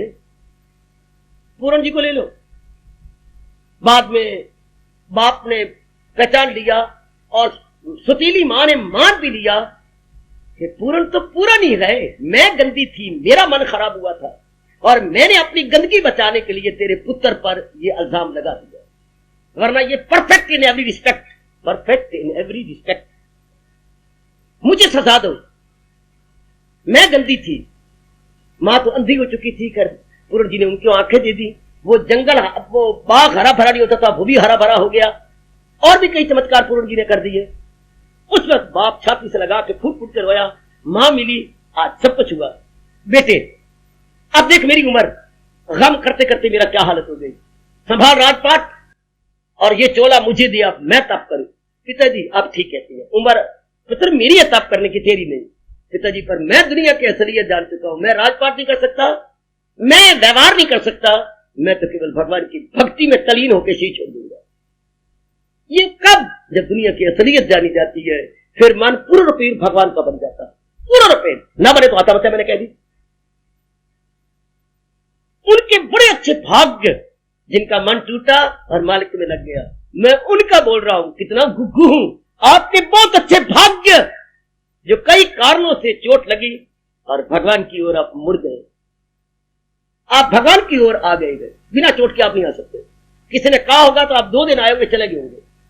कोई ना कुछ चोट लगनी चाहिए, तभी इनकलाब आता है, संसार की असलियत सामने आ जाती है कि जैसे जिस तरीके से मैं समझ रहा हूं संसार वो नहीं है। मैं संसार को सत्य और सुखदायी समझ रहा हूं, संसार जबकि असत्य और अत्यंत दुखदायी है। अब now there is a very good and pleasant revolution.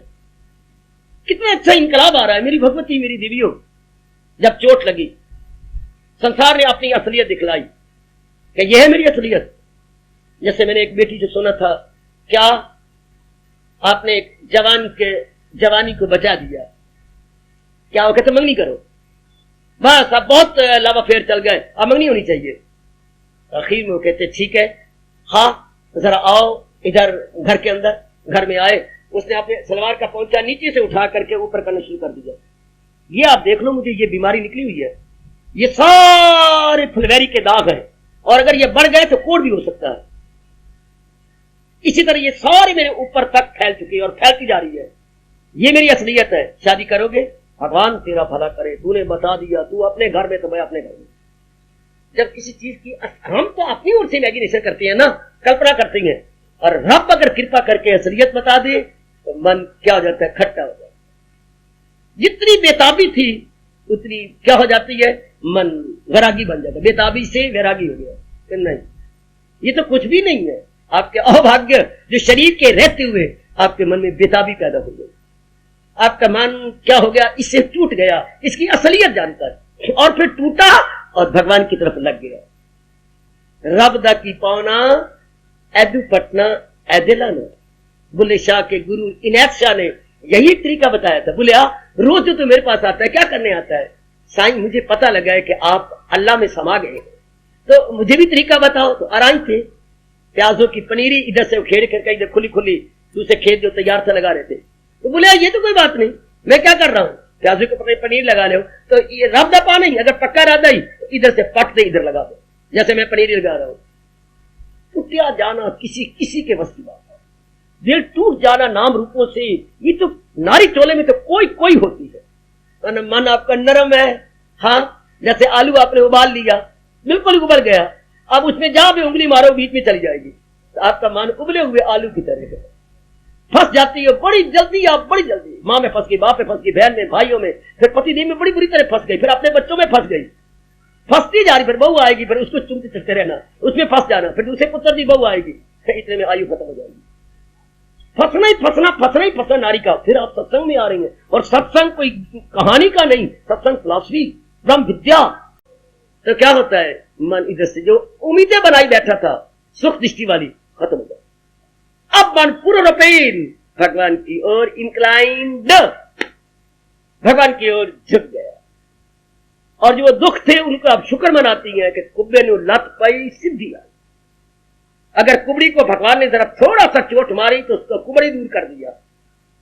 वो हमारे पे लागू हो रहा है कि अगर संसार के कोई कष्ट आए तो बहुत अच्छे साबित हुए, इन प्लेजेंट सेंस कि हमें हमारा असलियत पता लगने से महाराज जी की ओर मन लग गया, भगवान की ओर आपका मन लग गया, मेरी देवियों। वही मन जो बिखरा हुआ था यहां था वहां, अब इधर लग गया। यही तरीका बताया हमारे मां ऋषियों ने। क्या करो, जरा निश्चय शब्द को लो। संस्कृत और हिंदी अपने आप में परफेक्ट लैंग्वेज है बेटे, परफेक्ट अपने आप में संपूर्ण भाषा है। इसका एक एक शब्द पूरा अर्थ रखता है, बाकी भाषाओं में नहीं। बाकी भाषाओं इधर उधर से ली गई है। इसी के निश्चय को ले लो। नी शब्द उपसर्ग होता है शब्द को सुंदर बनाने के लिए। जैसे आपको अपने सुंदर बनाने के लिए ये यू पहन लेती, मेकअप कर लिया, इस तरह शब्दों को मेकअप करने के लिए कुछ उपसर्ग होते हैं। अगर आप थोड़ी बहुत भी हिंदी पढ़ी हुई होते हैं, इसी तो ग्रामर ने या व्याकरण ने आपको बताया होगा। तो नी को परे कर दो, ये तो एक शब्द को सुंदर बनाने के लिए नी शब्द लग या उप लग जाती है, नी लग जाती है, वी लग जाती है, उस शब्द को जरा सुंदर बनाने, जैसे आप मेकअप करती हैं। अच्छा, नी को अलग कर दो। आगे आधा शाह आता है, निश्चय में बहना हो। आधा शाह विसर्गों के कारण से होता है। दो बिंदियों को बोलते विसर्गे, जैसे मैं बोलता हूं निसंदेह, नी लिख के दो बिंदियां लगा के संदेह लिखते हो, या निस्संदेह आधा सा बना दो, विसर्गों को आधा सा हो जाता है। अच्छा अच्छा अच्छा, विसर्गों को दो बिंदियों को आधा सा, ग्रामर ये कहती है। इसमें मैं और आप क्या कर सकते हैं, व्याकरण ऐसा कहता है। या तो विसर्गे डालो या आधा सा बना दो, तो आधे सा को परे हटा दो, बाकी रह गया च, चा और या, ये च बन गया, बाकी हटा दो परे, बाकी को मैं नहीं रखते। च का मतलब होता है चयन करना। चयन, चयन का अर्थ बताइए बेटे, चुनना। तो चुनना क्या होता है? चलिए हम बगीचे में जाते हैं जहां नाना प्रकार के रंगारंग फूल हो, हाँ, और मालिक कहेगा, मालिक तो फूल तोड़े ना, देखिए तू मेरे मालिक की बेटी है, तुम्हें इनमें जो भी अच्छे लगती हैं चयन कर ले, सुखे शब्द तू खुद ही चुन ले। आयो मैं कुर्बान हो, मेरी देवियों में कुर्बान हो, मेरे बुजुर्गों, मेरे अच्छे धार्मिक भाइयों में कुर्बान, आप ही चुन लो। रंगारंग के फूल है ना, और देयर इज वैरायटी। तो जो तुझे अच्छे लगते हैं, आप हमारे मालिक की बेटी हैं या बेटी हैं, आप खुद चुन लो। अब आप अपनी चॉइस के अनुसार फूलों को तोड़ेंगे। ये क्या हो रहा है? चयन कर रहे गए, अनेकों में से एक को या कुछ को, अनेकों में से कुछ को चयन, या बोलोगे चयन करना, हाँ, ये आप इनको चयन करती हैं, सिलेक्ट करती हैं ना, यू आर सिलेक्टिंग। सिलेक्ट आप करेंगे, हाँ, सिलेक्शन, सिलेक्शन होता है व्यक्तिगत, जो आपको अच्छे लगे। इलेक्शन होता है व्यक्तिगत, इलेक्शन में क्या फर्क है? सिलेक्शन व्यक्तिगत, इलेक्शन वस्तुगत। अनेक एक को चुने, उसको हम कहेंगे इलेक्शन, ये हमारी इलेक्शन हो रही है, और अनेक में से एक चुने को होगी सिलेक्शन। आएगा। जैसे आपने शादी में क्या अनेक लड़कियों में से एक की सिलेक्शन की होंगे, इलेक्शन थोड़ा, तूने इलेक्शन किया क्या? इलेक्शन नहीं, सिलेक्शन। आपने तो माँ बाप को राय दी थी, इतनों में से मृत्यु बोल, मुझे तो ये घर अच्छा लगता है, हम भी यही देख रहे हैं, तो ये दिस इज सिलेक्शन। इसको अपनी भाषा में कहेंगे चयन करना, अनेक में से एक दो को चयन करना। हाय रब्बा! तो महापुरुष कहती है निश्चय उसका पक्का रहेगा जो संसार के प्राणी पदार्थों का असलियत जाने, इधर भगवान की असलियत जाने, दोनों में मुकाबला करके भगवान को चयन कर ले। ऐसे निश्चय नहीं रह सकता जब तक दोनों में मुकाबला ना करोगे, आप गिर जाओगे। जैसे अनेक गिर गए, उन्होंने दूध को उबाले में वैराग ले लिया, वैराग नहीं निभा सके, फिर उस गंदे संसार को फिर चंगा समझने लग गए। हाँ, क्योंकि उन्होंने बुद्धि से वैराग नहीं लिया, ज्ञान से वैराग नहीं लिया, बस एक उबाला आया और उसे उबाले में ले लिया, वो बात ही नहीं बनी। तो हमारी महापुरुष कहती है, गीता कृष्ण कहती है, ऐसे नहीं वैरागी बनना, ऐसे भगवान का चिंतन नहीं करना, दिल टूट जाएगा। मुकाबला करो, हाँ, दोनों में कंपेयर और कंट्रास्ट करो, कंपेयर एंड कंट्रास्ट, तुलनात्मक अध्ययन। आप तुलनात्मक अध्ययन कीजिए। जैसे मैंने संसार के बारे में आपको बहुत कुछ विस्तार से बता दिया, भगवान के बारे में कुछ प्रकाश डाला है। आप दोनों मुकाबला कीजिएगा, खामखा आपका मन भगवान की ओर झुक जाएगा। जैसे माली ने कहा, आप मेरी मालिक की बेटी हैं, आप खुद ही चुन लो, नाना प्रकार के रंगारंग फूल खिले हुए हैं, जो तुझे अच्छी लगती हैं। हाँ, ये ले जो है टोकरी छोटी सी है, इसमें डालती जा। Very good, very good, very good, very good, डालती जा, डालती जा। आज तो सीता जी फूल चुनने थी, अब उस फूल में अगर राम चुने गया तो मैं क्या करूं और आप क्या करें। आज तुम अपनी फूल चुनने थी ना, और चुन बैठी कुछ और दा, और उधर ही आंख लगानी थी, फूलों की तरफ लगा बैठी वहां। शाबाश, वो भी तो चैन किया। इधर भी आप जो अगर भगवान का भजन कर रहे हैं, ये करते रहे, भगवान करे, चैन कीजिए। Please compare and contrast. संसार का एस्पेक्ट क्या है, भगवान का एस्पेक्ट क्या है, संसार के कर्मों का परिणाम क्या होता है, भगवान के कर्मों में परिणाम क्या होता है, सीधी कॉन्सिक्वेंसेस है, रिजल्ट। इनके लिए अगर मैं कर्म करूंगा, इसका परिणाम नाना प्रकार के दुख, और अगर भगवान किससे प्यार करके मैं कर्म करता हूं तो क्या होगा, यहां भी सुख से रहूंगा और मेरा परलोक भी सुख से भरपूर हो जाएगा। प्लीज, जब तक हम इस तरह मुकाबला करके मन को झुका नहीं लेते, तब तक हर समय खतरा है कि आप हट जाओगे, गिर जाओगे। आपका मन नरम होता है, अब पत्थर हो जाएगा। अब आपने कहावत नहीं सुनी, अखी देख के मक्खी कोई नहीं निकलता। अब आपने देख लिया, संसार प्यार करने योग्य नहीं, चाहने योग्य नहीं। इसमें सुख निश्चित थी क्या, मेरी महामूर्खता, not error, not mistake, but blunder. मैं तो ब्लंडर कर रहा था, भयानक भूल कर रहा था, इसको चाह रहा था, जो कि आज तक किसी की बनी नहीं, वेश्या की तरह। ये तो किसी की नहीं बनी। हाँ, संसार को अनेकों ने चाहा, पर संसार किसी का नहीं बना।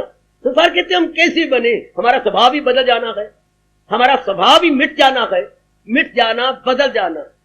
अब करें क्या, वो बदल जाती है, मिट जाती है। शाबाश, शाबाश, शाबाश, शाबाश।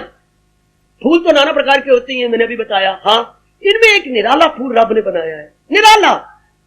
क्या करोगी तोड़कर, ना तोड़ा कर, ना तोड़, ना तोड़। क्यों, ये लाजवंती का फूल है। थोड़ा सा भी आपने स्पर्श किया नहीं, और उसने अपनी पंखड़ियों को शर्म के मारे यूं नहीं कर ली। आप में तो शर्म नहीं रही, पर लाजवंती में तो अब भी शर्म है। गुलाब को देख के या किसी को देख के उनमें तो शर्म है, और नाम क्या रखा हुआ है, लाजवंती। वाह, अगर आप में कोई लाजवंती हो तो मेरा हार्दिक प्रणाम और आशीर्वाद। जरा सा आप छुए सही, और वो बस लज्जा के मारे, क्या उसकी पंखड़ियां मैं देखता रहा हूं भाई। पहले मैं मानता नहीं था, पर मुझे किसी ने बताया, मैं देख के जरा परे चला गया। घड़ी देख के 12 मिनट 13 मिनट के बाद वापस आया, वो खिड़ रही थी, पर मैं परे हट गया। मैंने जो करती है लाज, तो मुझे क्या पड़ी। फिर उसकी खिड़ती है 12 मिनट के बाद, पत्ते फिर पीछे हटेंगे। लाजवंती। अब हम लाजवंती के फूल को नहीं तोड़ेंगे, वो शर्मा जाती है। अब चैन कर लो संसार को। संसार लाजवंती के फूलों की तरह कुमला जाता है, हमारा साथ नहीं देता। हम जो इसे उम्मीद रखती हैं, वो ये उम्मीद पूरी कर नहीं सकता। वो कहते मैं नहीं कर सकता, क्योंकि मैं हर समय बदल रहा हूं। मैं एक समान रहूं तो तेरी मुराद पूरी करूं, तेरी कामना पूरी करूं। भगवान ने मुझे ऐसा बनाया है कि मैं बदलूंगा और बदलूंगा और बदलूंगा और बदलूंगा। हाय, ये जो भगवान ने इसका स्वभाव बना दिया, ये हमें पता ही कोई नहीं। हम तो इसको सुख दृष्टि से देखती है, संसार के प्राणी पदार्थों को, या आप लोगों को कोई सुख दृष्टि देखता है, या आप नरक को देख लेती है। पर सुख दृष्टि वाकई बनी रहती है अगर उसमें तब्दीली ना आती। उसकी बुद्धि में तब्दीली, उसके मन में तब्दीली, उसके तन में तब्दीली, उसकी खूबसूरती में तब्दीली, उसके स्वभाव में तब्दीली, उसके रिश्तेदारों में तब्दीली। बताओ मैं कहां तक गिनाऊं, हर बात में तब्दीली आती है, नर के अंदर, नारी के अंदर। और जब आप मां बनने लगे, तब्दीली तेरे में इतनी आती है जिसका वर्णन मैं क्या करूं। जरा सा मां बनने, जननी बन जाओ, जरा सा गर्भवती हो जाओ, कितना रूप रंग सारा कुछ और का और आपका डील डॉल भी कुछ और का और हो जाता है। इतनी तब्दीली की नारी में आ जाती है। दुबली पितली जो हिरनी की तरह थी, वो भैंस बन जाती है। हाँ, इतनी हवा भर जाती है। और कई बड़ी मोटी थी, इतनी कुछ अंदर से अवस्था बदल जाती है कि बिल्कुल दुबली पतली बन के आप भी मर गई और बच्चा भी पेट में मर गया।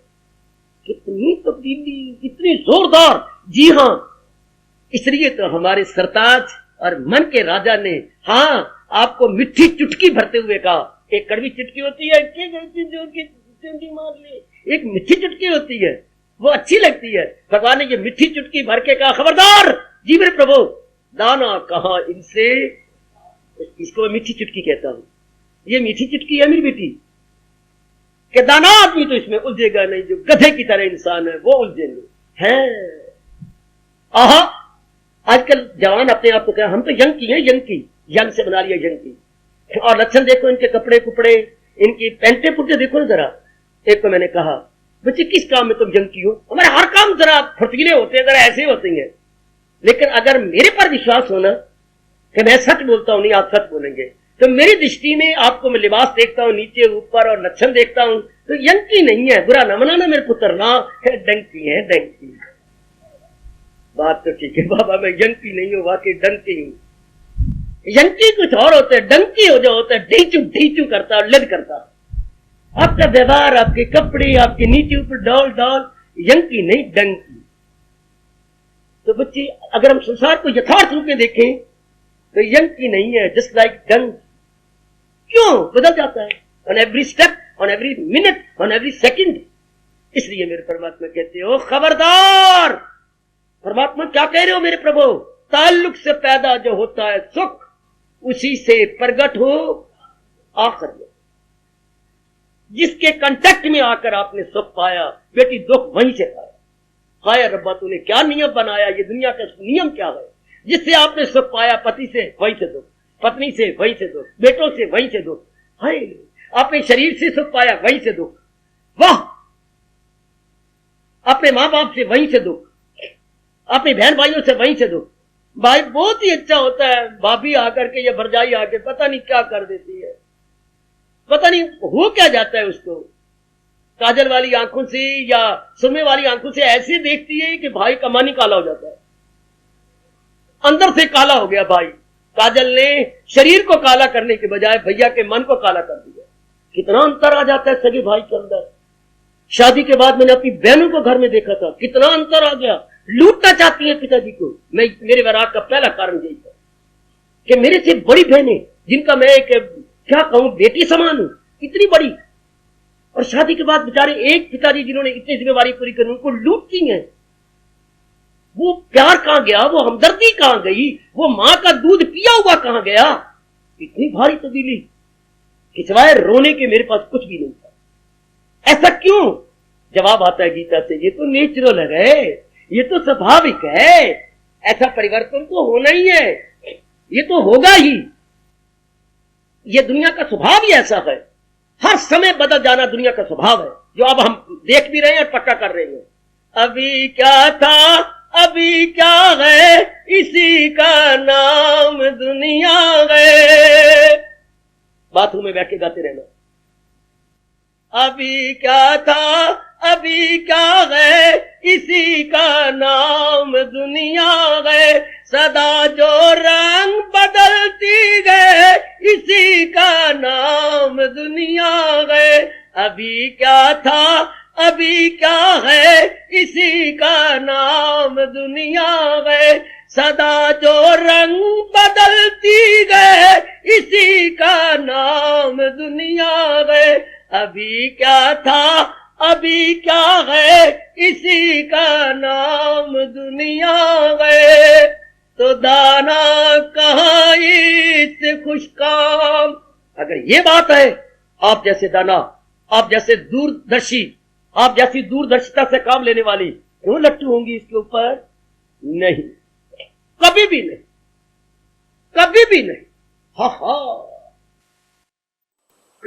पुत्र क्या सुहावे, दुनियादार मक्कारा हूँ, दुनिया बाहू लेकर मौज बाहर। जिन्होंने इस चीज से आशा छोड़ दी, वो बहुत पहाड़ों में रहेंगे, और जिन्होंने इससे आशा रखी कर दी, जरीर होंगे, खराब हो। पुत्र क्या सुहावे, दुनियादार मक्कारा हूँ, जिन्ना चलिए दुनिया बाहू वो लेकर मौज बाहर। पहुंच गया कलाम, बड़े सुंदर कलाम, बड़े सुंदर कलाम। जितना कोई समझाया आज आपने थोड़ा सा विचार तो कर लेना। मैंने दोनों असलियत बताने की भगवान की शक्ति से कोशिश की है। संसार का स्वरूप क्या है? भगवान का स्वरूप क्या है। दोनों में मुकाबला किया जाए तो खामखा मन आंसू आता हुआ और पश्चाताप करता हुआ भगवान की ओर झुक जाता है, भगवान का प्यारा बन जाता है।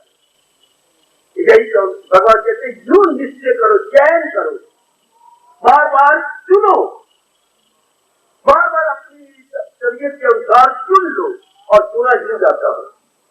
जब हम मुकाबला करेंगे नहीं ये मैं राजवंती नहीं लेता, ये मैं नरगिस को भी नहीं छोड़ता ना, वो गुलाब का फूल है, गुलाब का फूल सफेद गुलाब का फूल भी नहीं लेता, ना ना ना ना ये और ये गुलाब का फूल बड़ा सुंदर सा है, हाँ ये बहुत सुंदर है, ये बहुत अच्छा। गुलाब का फूल भी 5-6 प्रकार के होते हैं, पर ये जो लाल लाल है और इतना घिरा हुआ है ये बहुत अच्छा है। ये कैसे पता लगा जब मुकाबला किया आपने। हमारा निश्चय कब हुआ, भगवान कहते मेरे प्यारे दृढ़ निश्चय होती है जब अपने संसार में और भगवान में खुला भगवान द्वारा बख्शी बुद्धि के आधार पर मुकाबला करना शुरू करती है। जब चीज मुकाबले में आ जाती है हाँ फिर हम कब से पकड़ लेते हैं, हमारी जान जाए भगवान आप मेरे से नहीं जाते।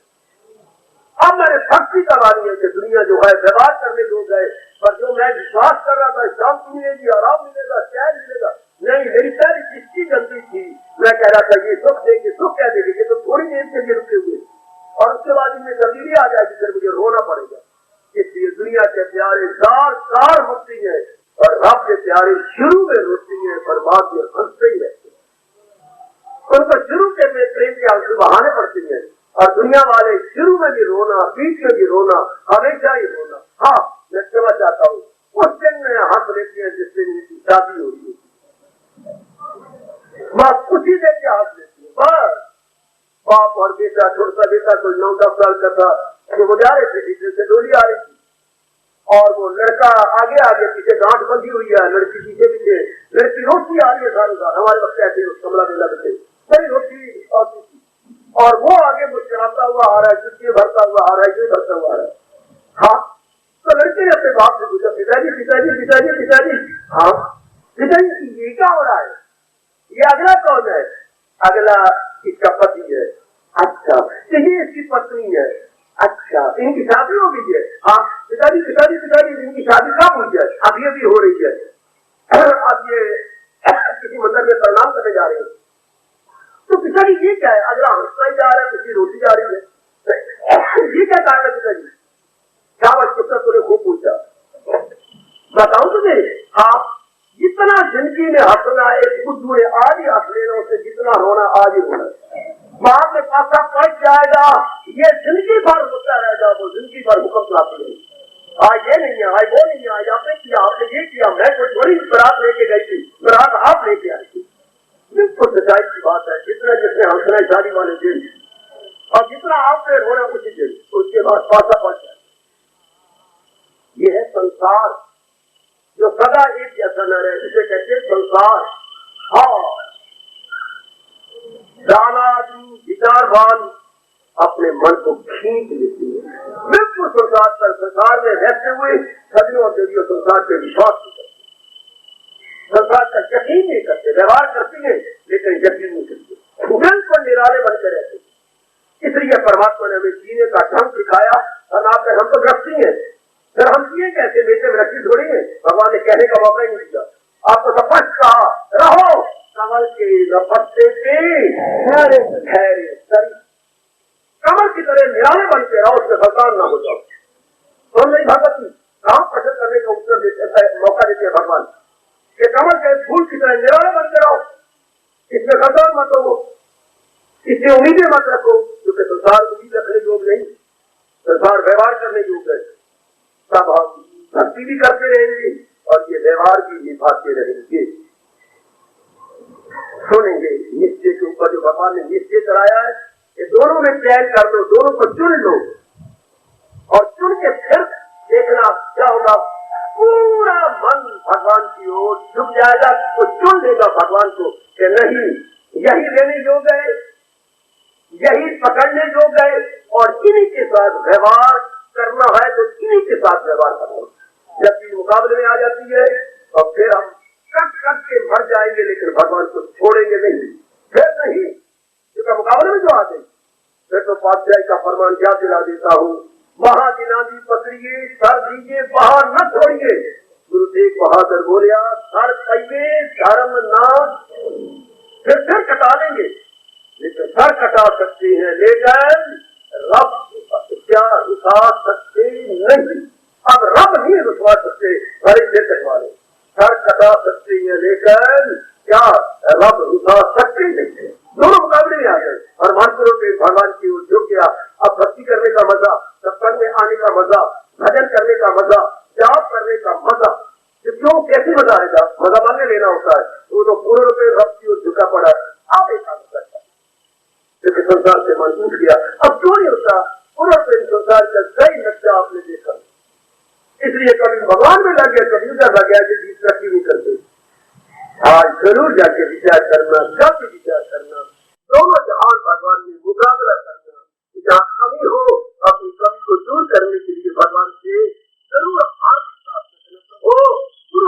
आपकी ओर झुक जाए, इतना भूल करके भी अपने आप से होने झुकूंगा तो मैं तो कब झुकूंगा।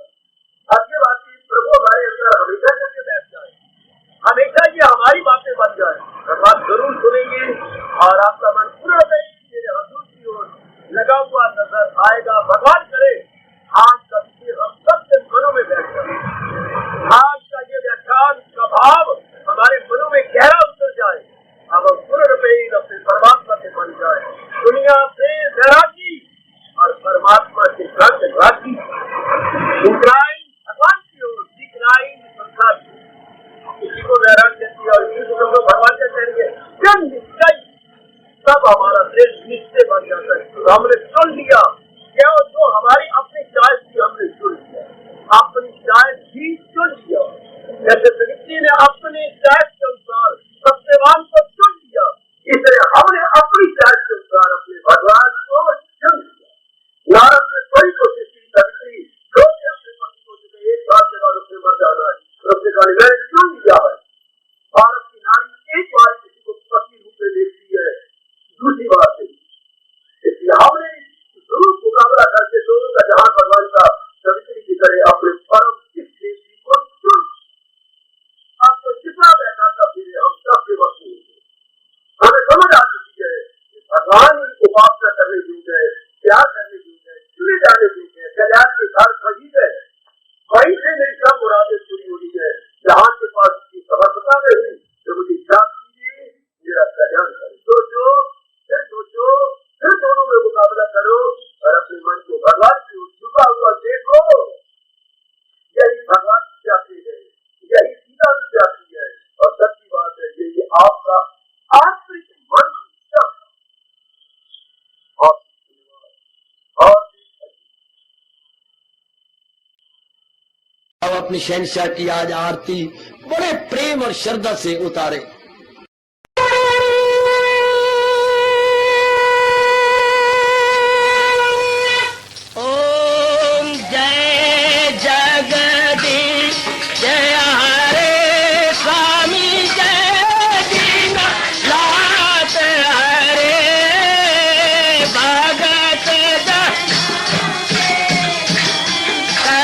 दास जनों के अवगुण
भवन्तु सुखिनः सर्वे सन्तु निरामयाः सर्वे भद्राणि पश्यन्तु मा कश्चित् दुर्भाग् भवेत्। हरि ओम शांति शांति शांति। ओम प्रभु इसलिए भगवान कृष्ण की जगत गुरु भगवान कृष्ण महाराज की सफल करना इसलिए हार्दिक धन्यवाद।